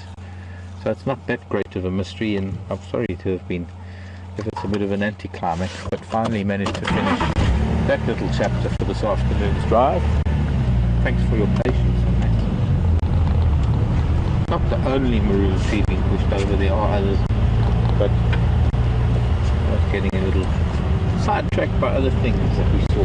We still want to try and get to Whippleswood Dam, and if we can, maybe to the Hyena Dam. And time is marching on. Shall we go this way? Why not? Let's do that. Oops. A little bit of erosion from the rain.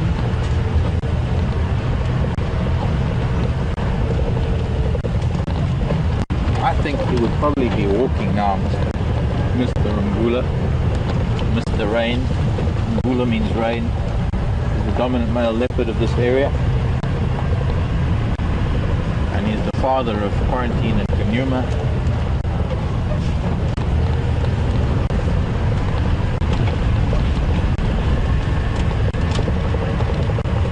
To remind you, if you haven't been with us for too long this afternoon, we are having a fireside chat this evening.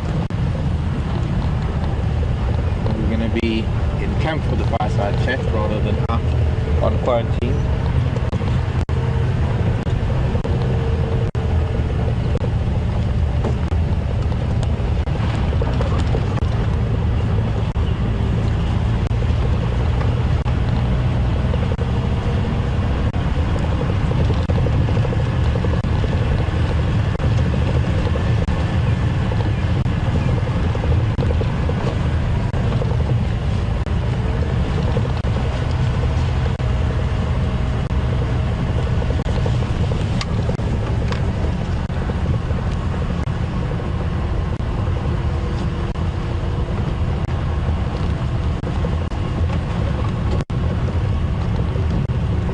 Helen is from Rochester, New York.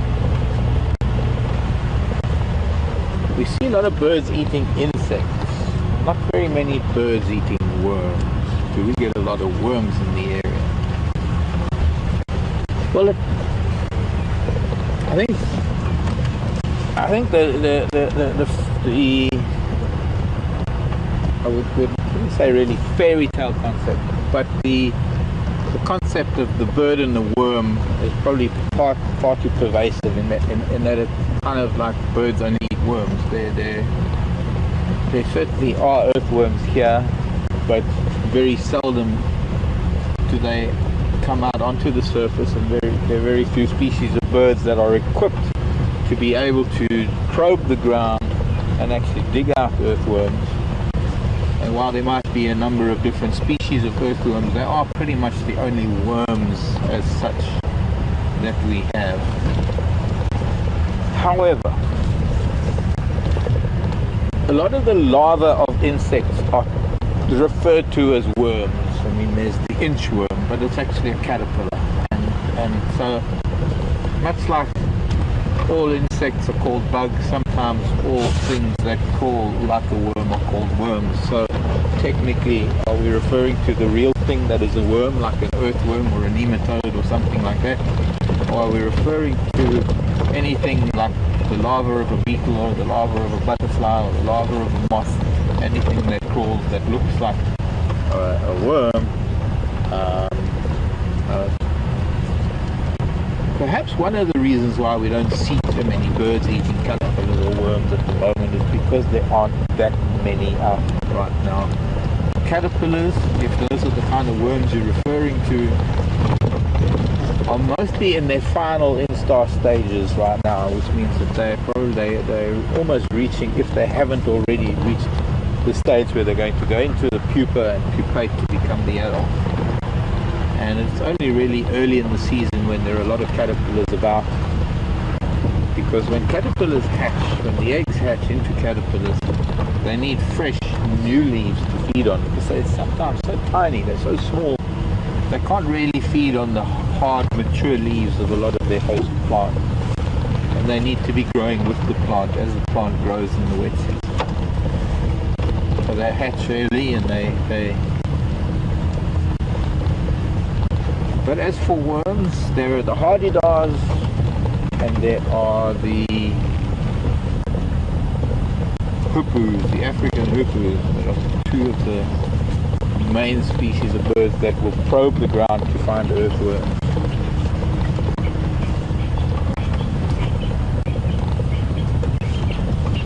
Hornbills dig a little bit. There are starlings might dig a little bit. There are a few things that do dig, perhaps lucky enough to find earthworms, but we don't ever have the case of earthworms sticking their heads up and the bird pulling one earthworm in the hole. Sort of classic sort of thing. Okay, let's just cut it down. Excuse me.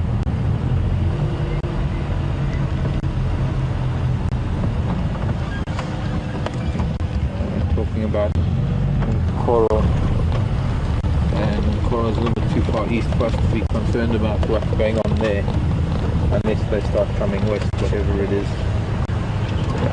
I just want to poke our head in here, our camera, to see if Mvula is just in case. No, you never know, just in case he's around somewhere. Some hippo.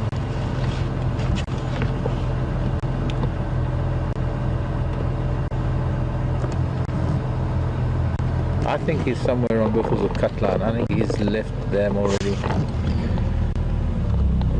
We know the crocodile is gone because we've seen its tracks. It's going to be a beautiful sunset this evening. This cloud. Let's get a little bit of that before we go. Mark, go ahead.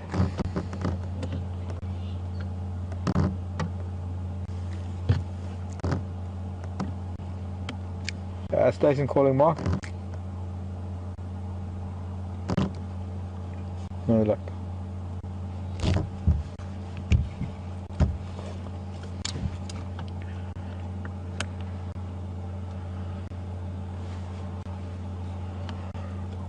Go ahead.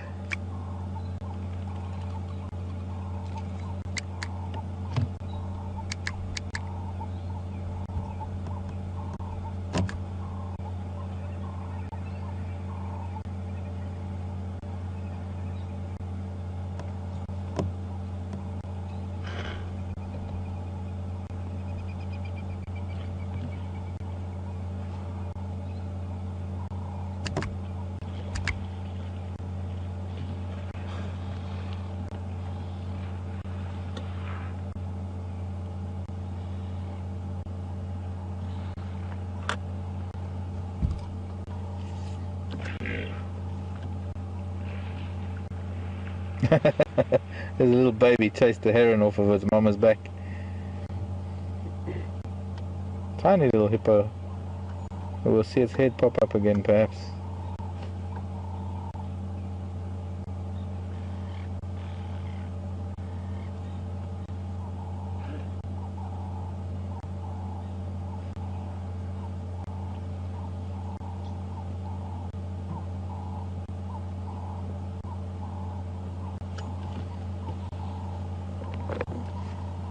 There it is.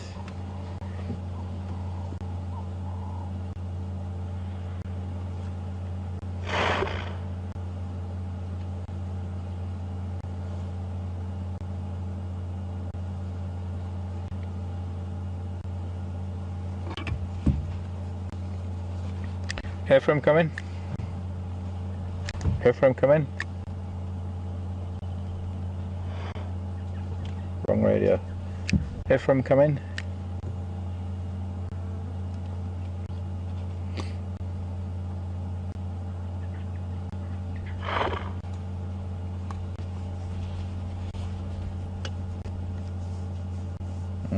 Answered my question before I could answer it.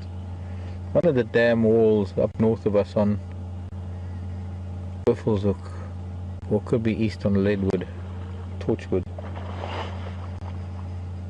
Beautiful. Thank you, Hippo. Lovely display. Sounds like a little leopard known as Bahuti. I was wondering if maybe that was Mvula, but we've still got a chance of finding Mvula, so let's do so. Go around the dam and head up Buffelshoek cut line for a bit.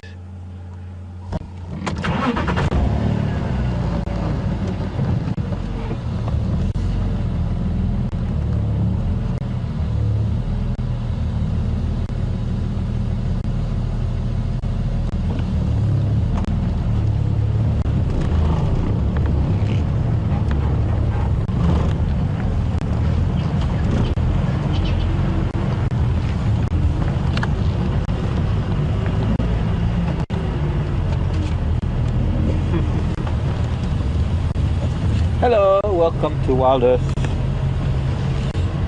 Welcome to our world. Hope you're having fun this wonderful Sunday, this sunny Sunday. April the 19th, 2015. Can you believe it? 2015. Unbelievable. Where did the last so many years go?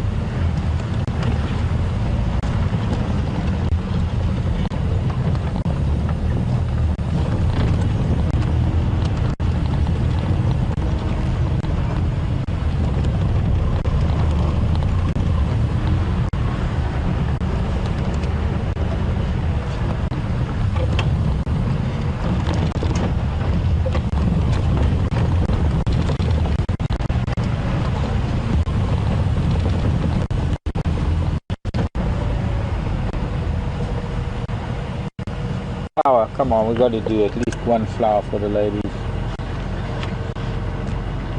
Used to be known as a cassia, not acacia, but cassia.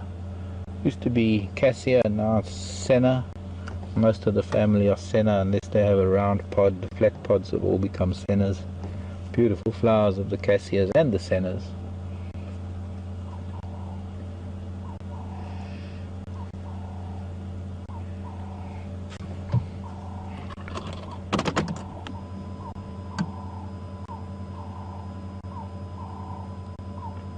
Just a little bit more vibrant after the rain.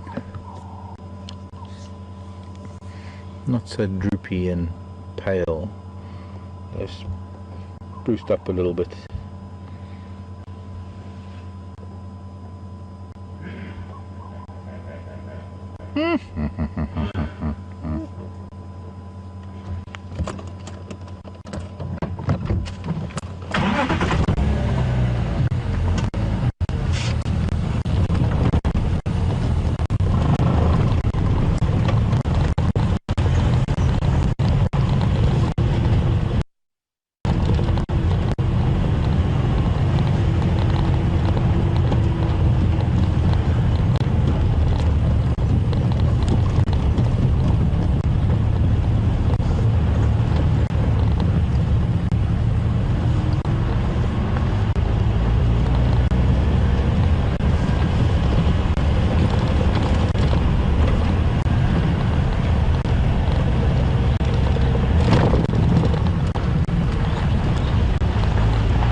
Teresa in Wisconsin is asking whether any of the local landowners raise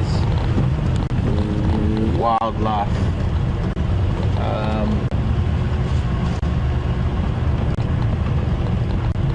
For food source, the way maybe bison or ostrich or other. Not here, Teresa, no. This is not really that kind of game ranching. This is or area. A little bit further northwest of us. There are a lot of game ranchers that raise wildlife. They raise game for the game ranching market. They trade in genetics, really. But there are parts of the country where instead of cattle, instead of alien species that destroy the habitat and destroy the environment, indigenous species are raised, like springbuck or blessbuck or impala or other species that are raised as a food source. Not here though, not in this part of the world. That's a hugely debatable subject, the ethics, all the sorts of things that go along with it. Ultimately, it's the lesser of two evils, really, in that goats, sheep and cattle can destroy an environment in no time. Yet if you raise kudu or raising an indigenous species of animal for the same purpose has far less of an impact on the environment. It doesn't need the pesticides and all the other things. And we're not going to debate it now, but it is an interesting subject to discuss. Something that not really we can discuss over this medium. It's more something you can talk about around a fire when you sort of in person, but can lead to heated discussions and strong opinions.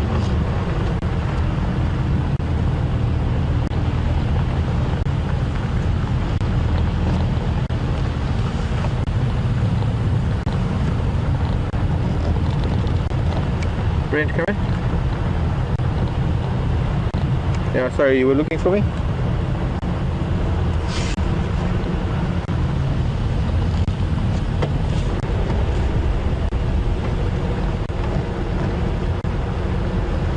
Yeah, I did copy that. I'm at Wiffelshoek Dam at the moment.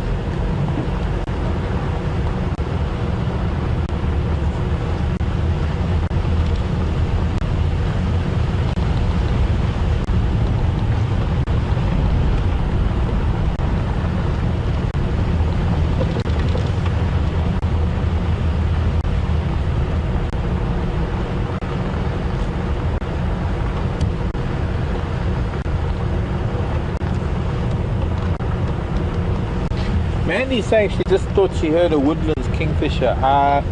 Unfortunately, Mandy, I've been listening to the radio. It might seem like I'm in a different world, but I'm listening to the radio to what is going on, and I wasn't conscious. I've only got one ear that maybe picks up sound, so I didn't hear that. I'm hoping that maybe somebody's got recordings or something.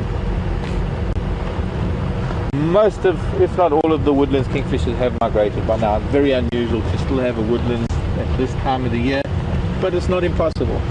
It's a little bit late, but it is not impossible. We might lose you, by the way. I'm going through a dip. Just be prepared. The signal might drop.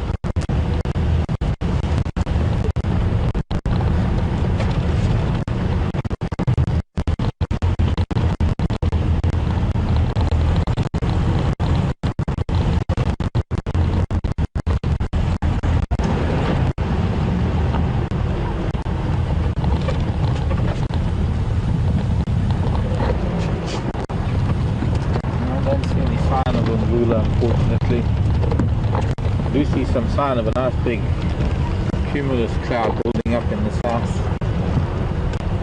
I saw a little bit of an alarm call coming from the news line that the Ngula is known to frequent. That's a crombeck that's alarming, a little bird known as a crombeck, long-billed crombeck. I'll investigate a little bit.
Hello everyone.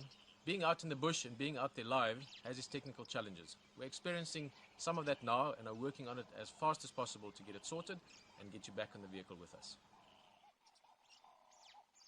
Quite a deep gully, drainage line, creek bed, what you might, okay, so just whatever you might call it, it is quite deep here, and apologies for the signal break, but I'm just want to be sure that I'm not missing anything. Not seeing any signs of a moolah. Ground is very hard here, but there are a few patches where there's mud and softer sand, and I would hope that maybe I'd pick up a track or two. He might still be in the vicinity of Buffelshoek Dam.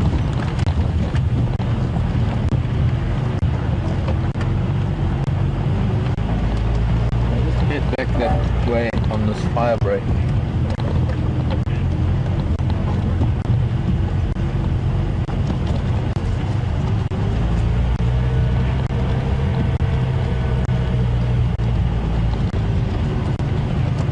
Wondering if anyone else might have heard if that was a woodland kingfisher that was calling. I really didn't register anything for a little while there. I was concentrating on what was going on the radio,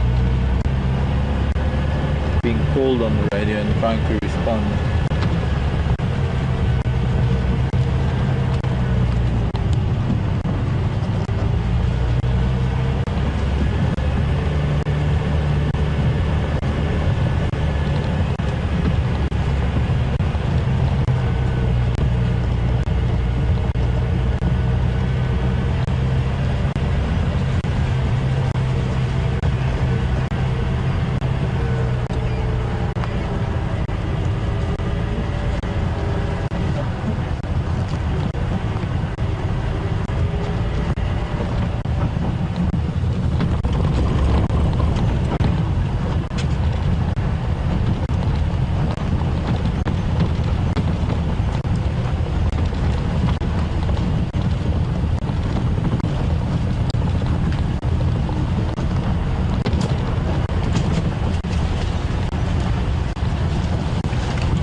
made its transition north of Buffalo's a cut line. We must have missed it. It's going to be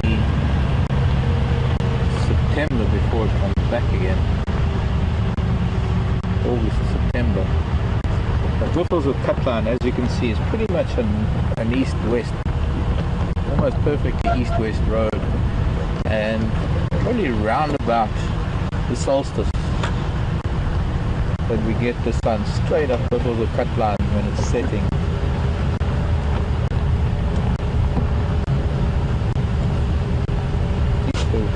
A little while ago, just north of the cut line now, but a beautiful sight nonetheless.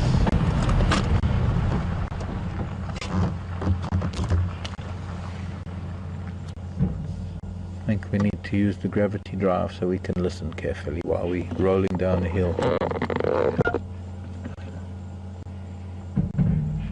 and change our perspective of the sunset.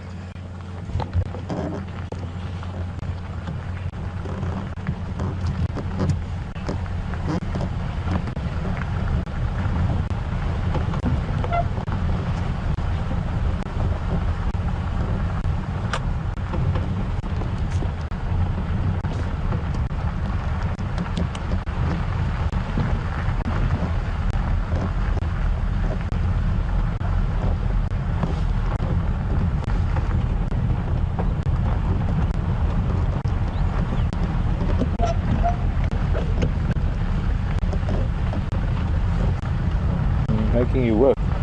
That's okay.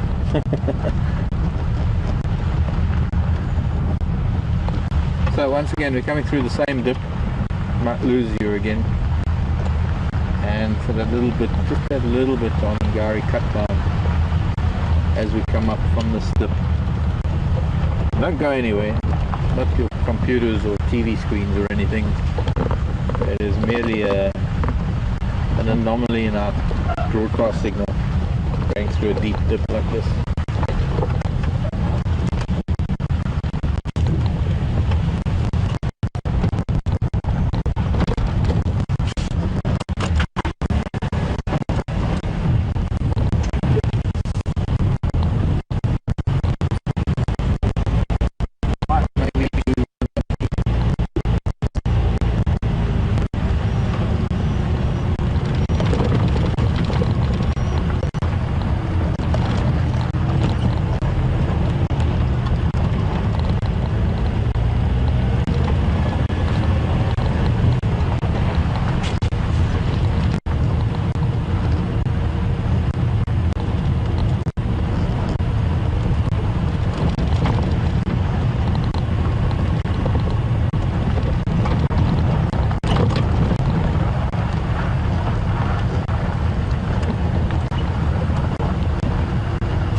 I've had word that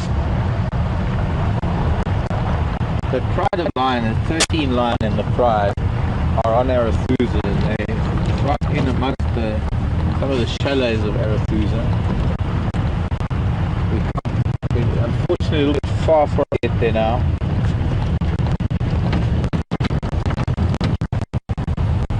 And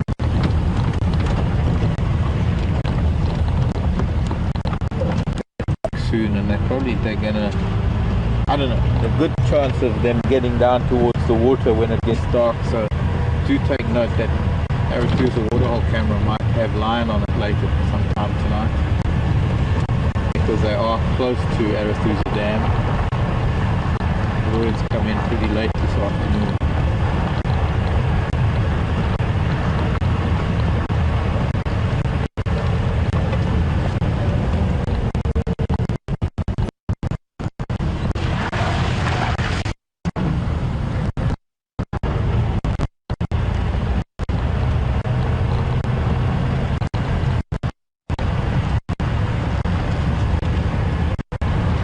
Beth wants to know, Beth from California, Beth wants to know, where do the animals go? If they leave our lands in the dry season, where do they go?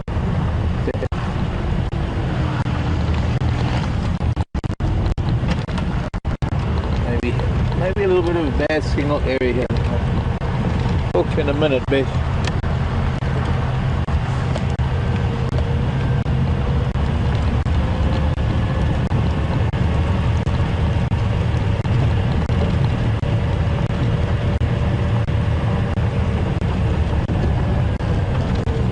of the animals that might leave the Sabi sand and go to different areas during the dry season are things like elephant, giraffe, zebra, maybe wildebeest.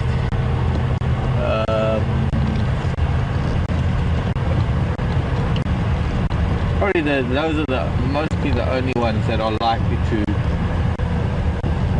go anywhere out of the Sabi sand. The Sabi sand is open to Manaleti in the north, and of course the whole eastern boundary is open to Kruger, so they would naturally go into the Kruger. But you've got to remember that to the animals it's all one area. It's just us humans that call it different things, whether it's Manaleti or the Sabi sand or Kruger Park or Timbavati or Baluli or Olifants or any of the names that are applied to these given areas.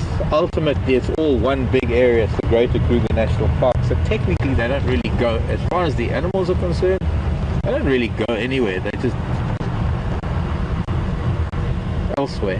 They just, I don't know how to explain it, because for the animals they don't differentiate between here and Kruger and Manaleti.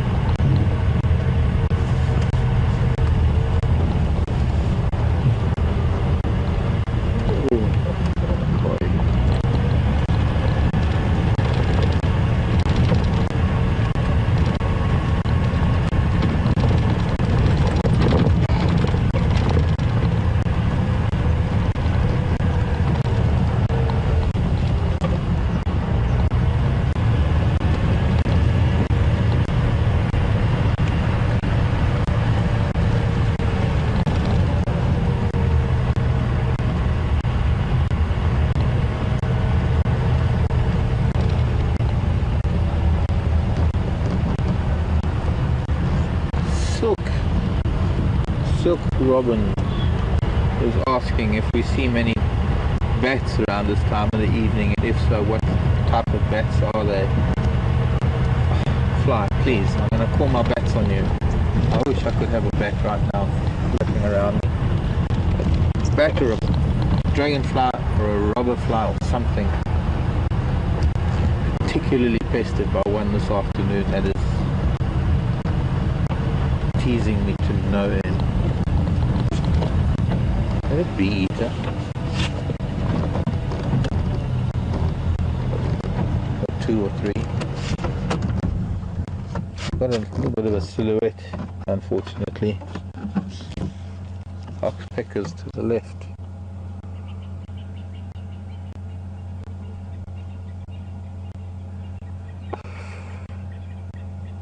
No, it's an oxpecker sitting with its tail lined up with a twig from my angle that looked like it was the tail streamer of a bee-eater.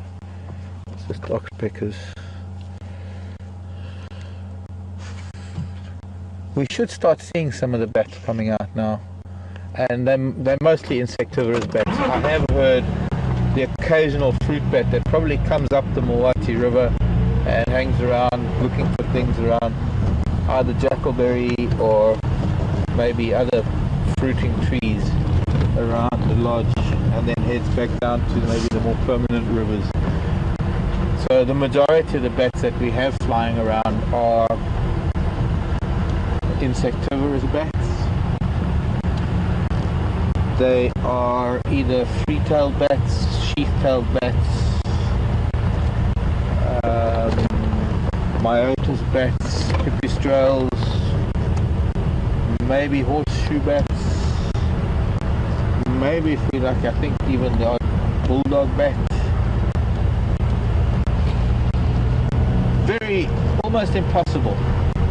Almost impossible to tell the species watching it fly around in the sky, because bat identification can be so difficult that you actually need the bat in hand to be able to take very precise measurements, count the ridges in its palate. I don't know how many bats you've met, but I haven't met any bats that have allowed me to count the ridges in their palates. Although sometimes they can snarl at you in such a way that you can probably easily count the ridges in the palate. Different species obviously differ in size quite profoundly. remarkable about bats is that as adults, every part of their body, pretty much like, well, maybe not so much like us, but every part of their body, pretty much like the antelope, the forearm or the hind leg, very, very specific bones are of very specific length, and merely by measuring the forearm of a bat can you identify it, or identify what species it is. But there again, it's one of those things, bats don't just let you measure their forearms that easily. Lovely woodpecker tapping on a tree. Howdy dog.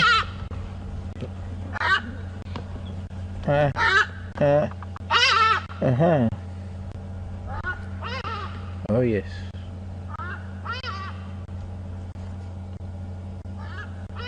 Beautiful reflection of the heron.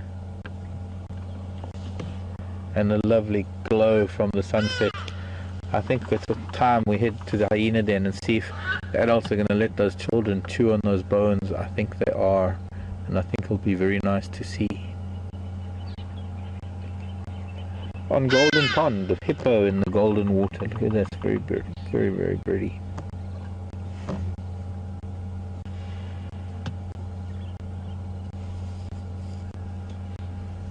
Quite stunning. Of course you won't get that from the camera's angle unless it's early morning, but we have a lovely sunset setting.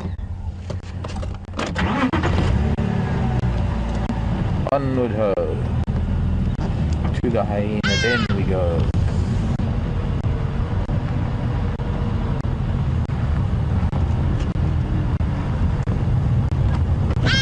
Hello buffalo. Good night buffalo and hippo. Howdy dog. Sorry to trouble you, child.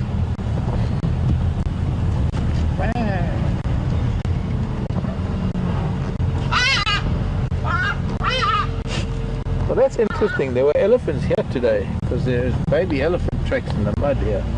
So somebody missed them on the camera walking over the damn wall. Hello boys. See you later.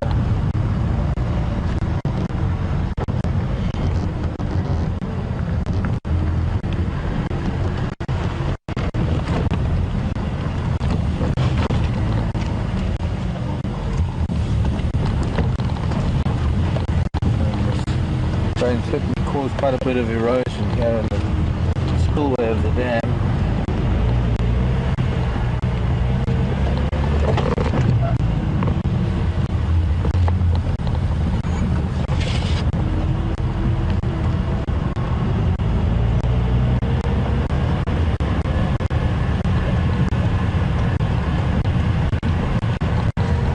It's late afternoon sun, just pre-sunset. Shining on a big cloud up in the sun too fast. We've come out of Barry Dam, going to head up Wahlberg's Road, Wahlberg's Nest Road.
see all at once. For starters, this beautiful glow of the sunset that we simply cannot go without seeing.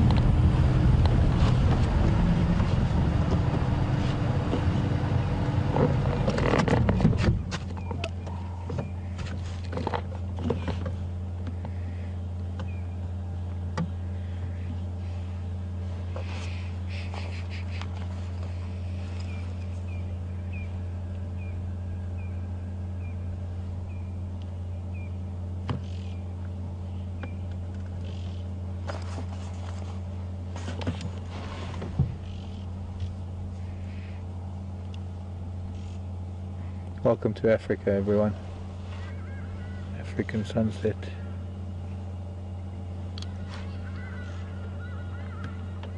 As far as we are from Gary Dam, I can hear the hardy-dars have just been startled there, so I'm wondering if anybody can see anything from the camera that we might have missed. Why the hardy-dars are making a noise.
Interesting. Franklin's calling.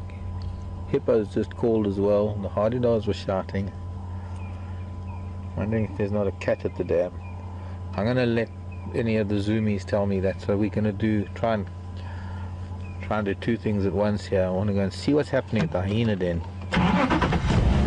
but hopefully get some news on if anything appears at Gari Dam, because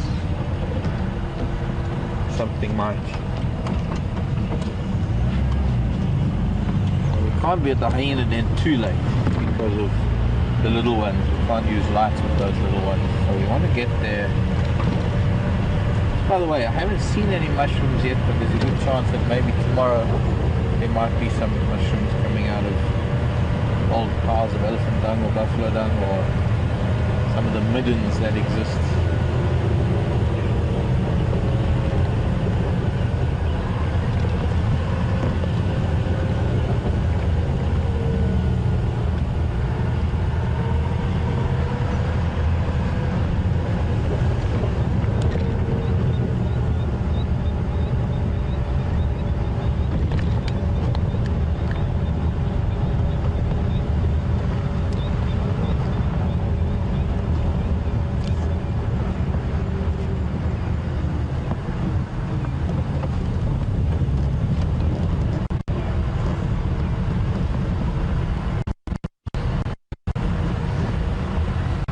Greetings to Impala in the Netherlands. It's great to have you with us, Carl.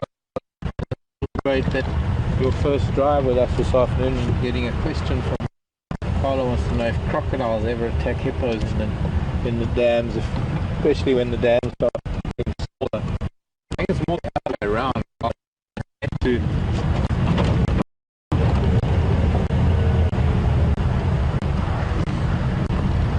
Don't know why we lost signal here.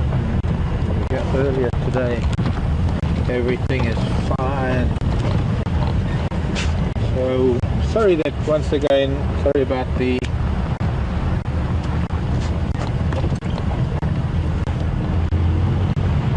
bit of a signal break there for some reason. Sorry about that.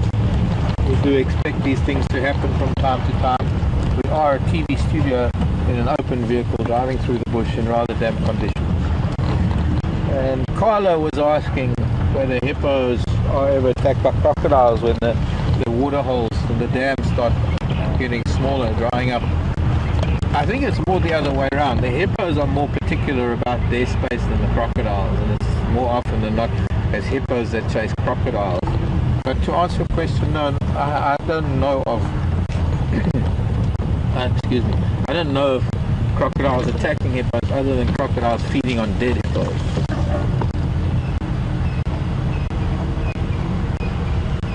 But welcome Carla, and welcome to WildEarth. Welcome to our drive. So great to have you, and glad that you managed to join us today. Hope we're going to hear some more from you in months to come, time to come.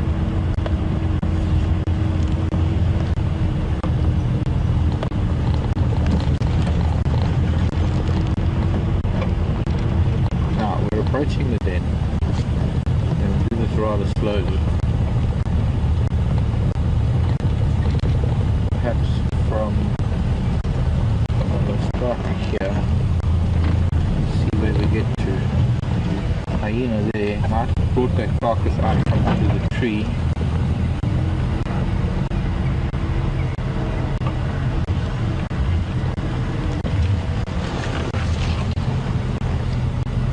Looks like the carcass has been moved. I'm not seeing it under the tree, but the little ones are out. Hello children!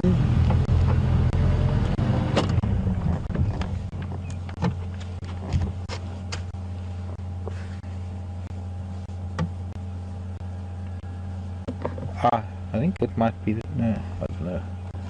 Let's see.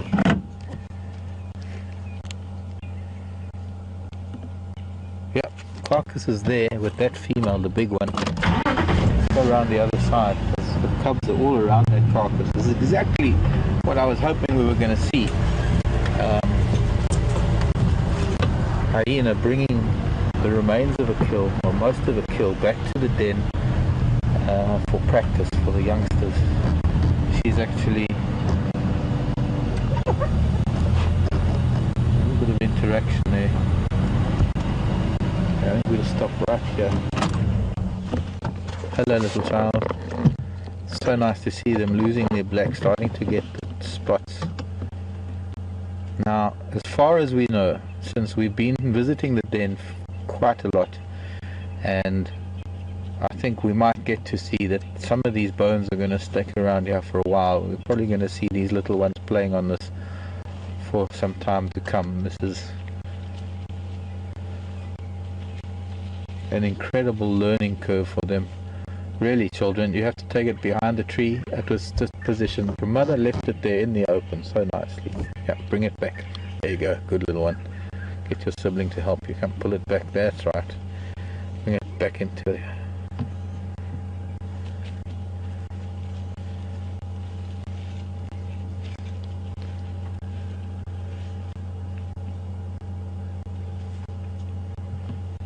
So those cute little cubs that we've been watching are finally getting their teeth into something.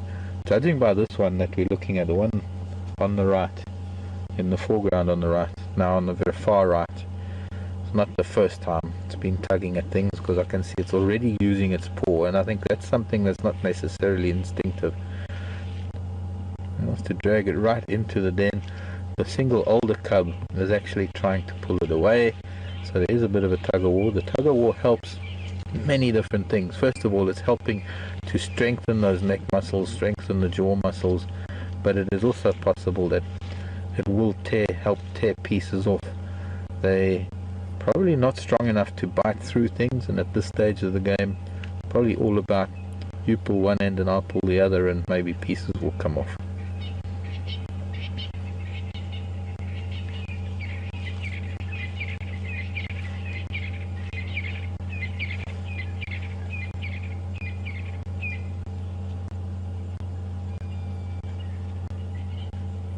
I would imagine that this youngster that is now clearly dominating the older cub is probably the cub of the alpha female.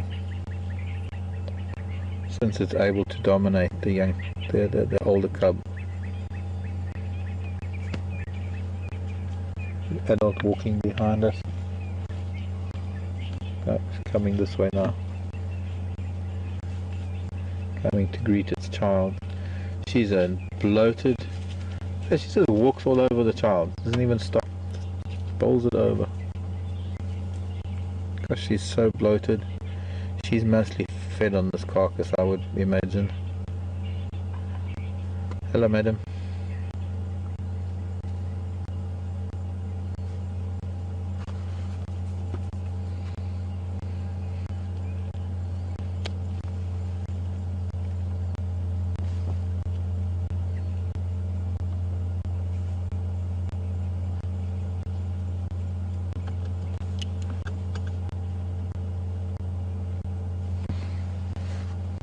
I'm going to try and move, Andrew. Yeah, good idea.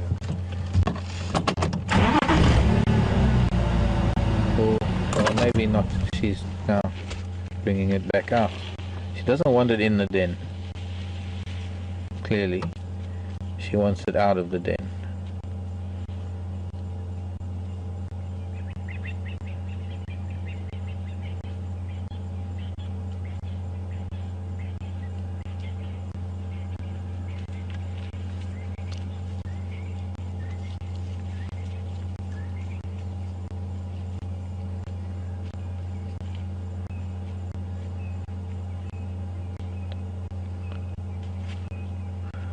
Clearly this is her offspring.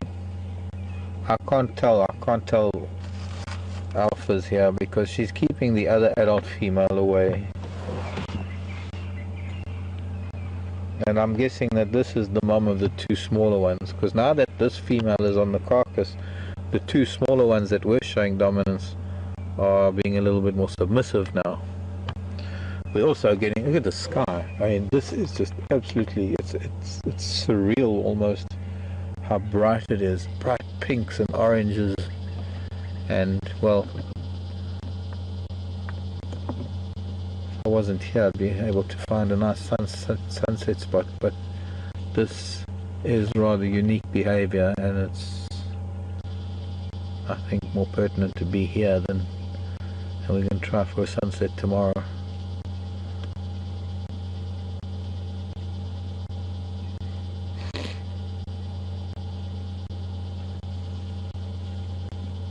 See, she's actually forcing the other ones away, keeping the carcass away from them so that her child can feed. Unusual. Well, not so much unusual, just unusual that we get to witness this.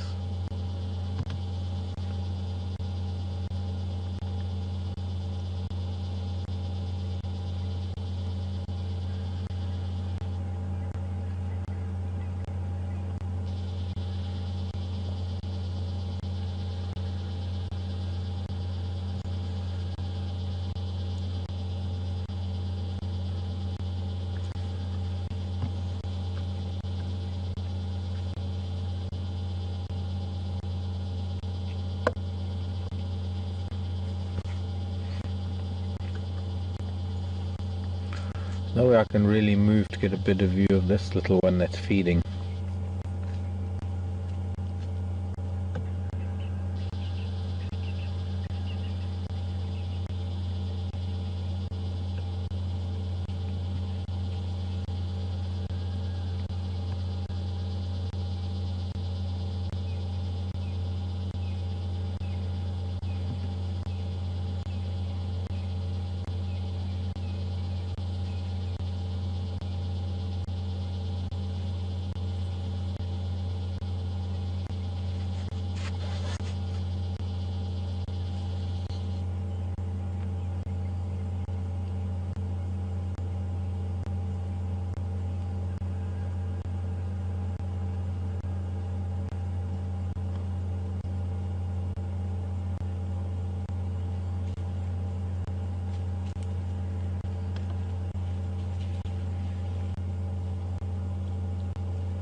Can we quickly because it's changing second by second. Can we zoom out, get the sky again, please, Andrew? I can't believe how beautiful the sky is. It actually doesn't look real. No, but it's also, it's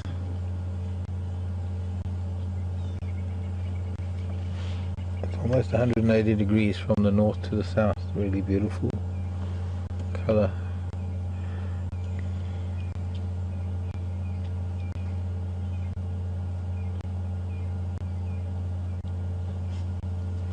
And let's look into the brightest part of it that's actually obscured a little bit.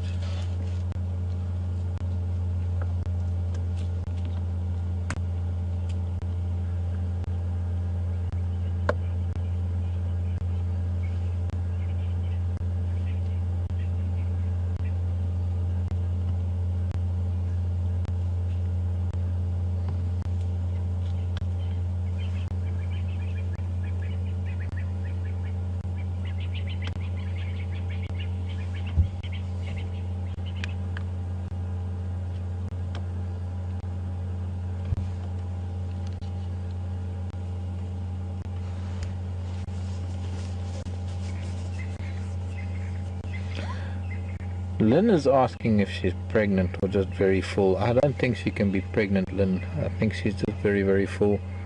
I'm guessing that that's her youngster that she's allowing to feed, and she's keeping the other one's youngsters away for the time being. And from what I understand, it was a pretty complete carcass, or quite a lot of it, that came back here with her this morning. Judging by the drag marks, it was a fairly large carcass.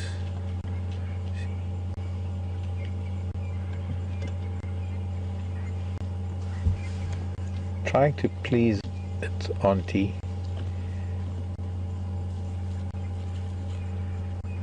but still being kept away from the carcass. A little bit of submissive behavior.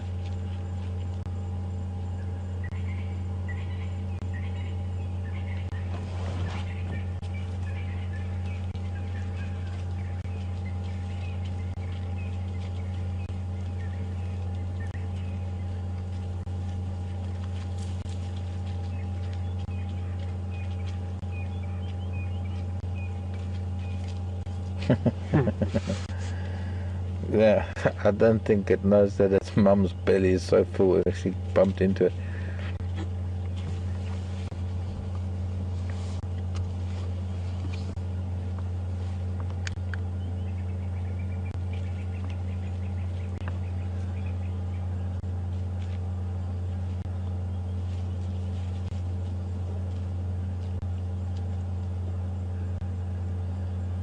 Hello, Chris in California wants to know if having the carcass here at the den would be able...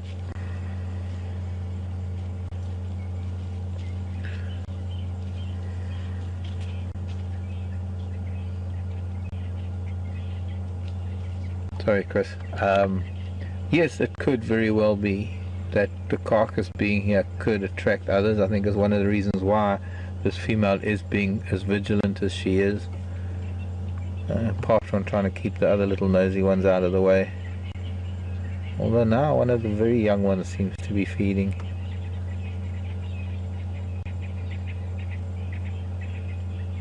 But yes, lion could chance upon it, or chance upon the scent of it and come in.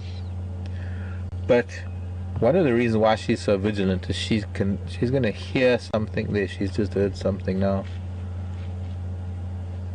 She can hear things and she can see things, and just one little warning from her will get those cubs deep into the den. That will keep them pretty safe.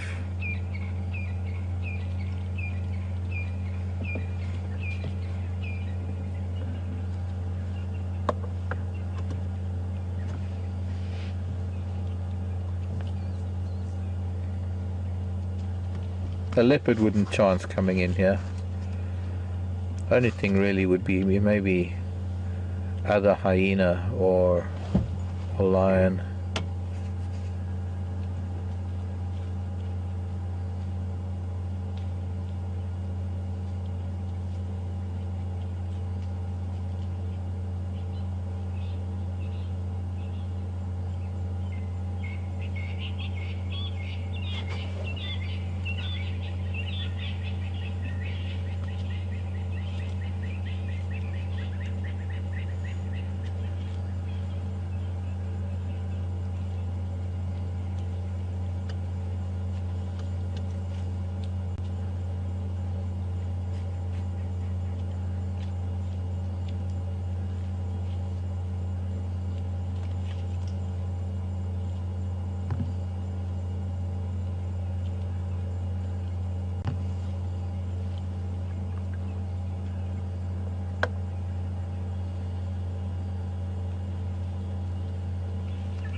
She's even gonna put more food in that belly.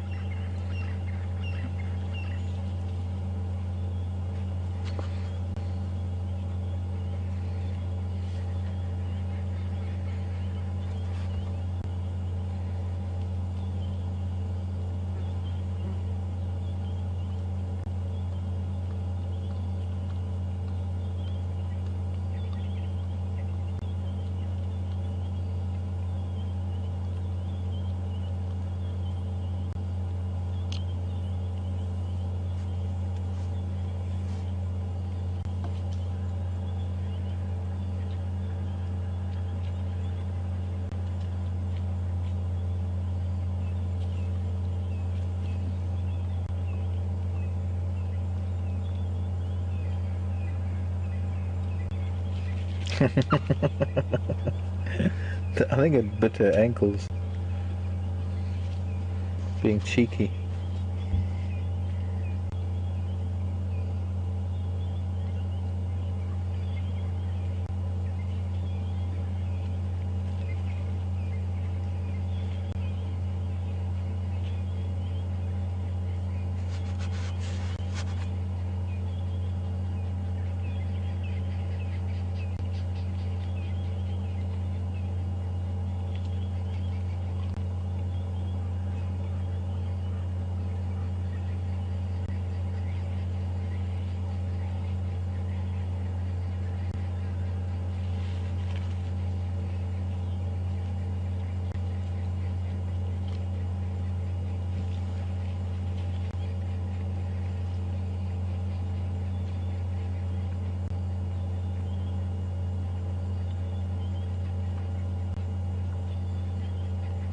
It's starting to get dark, and we need to start heading back towards camp so that we can have a minimum downtime,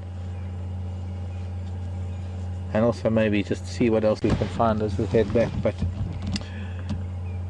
it is getting a little dark here, and it's time to leave these people alone, these children, and let them get on with things in the dark. We are going to have to have a very, very brief shutdown while we get ready for fireside chat.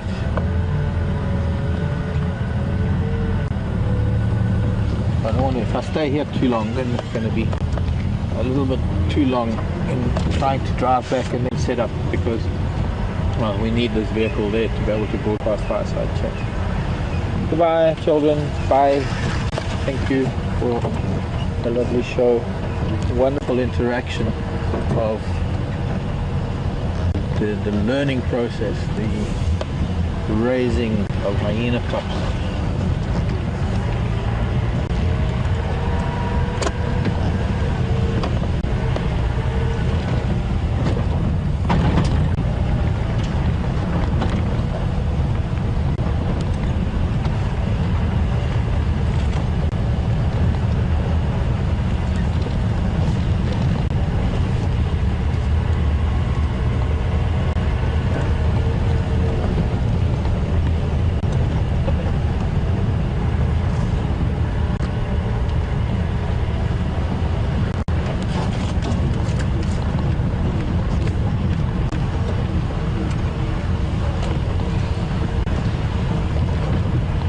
Maggie, Vancouver, life expectancy of a hyena, I think it's only about 8 to 10 years. I don't think it's very long. Maggie, Canada.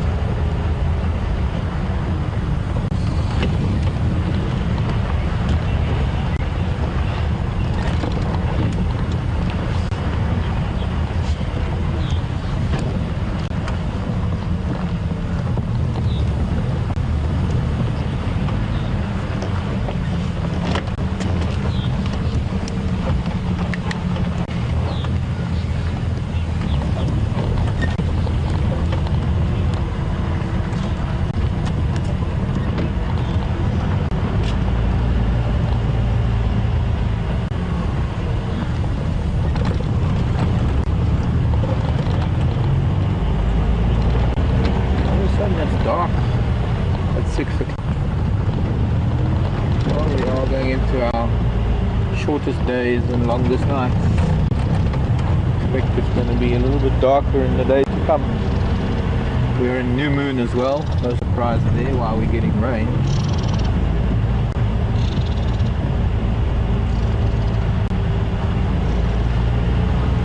See, new moon, rain. See what happens in 2 weeks time.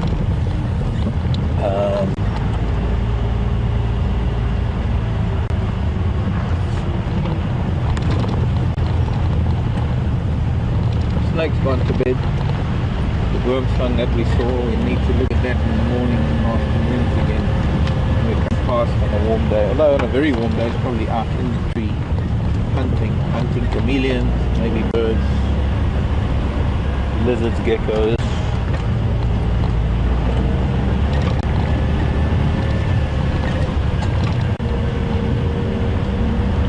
Beautiful African skies.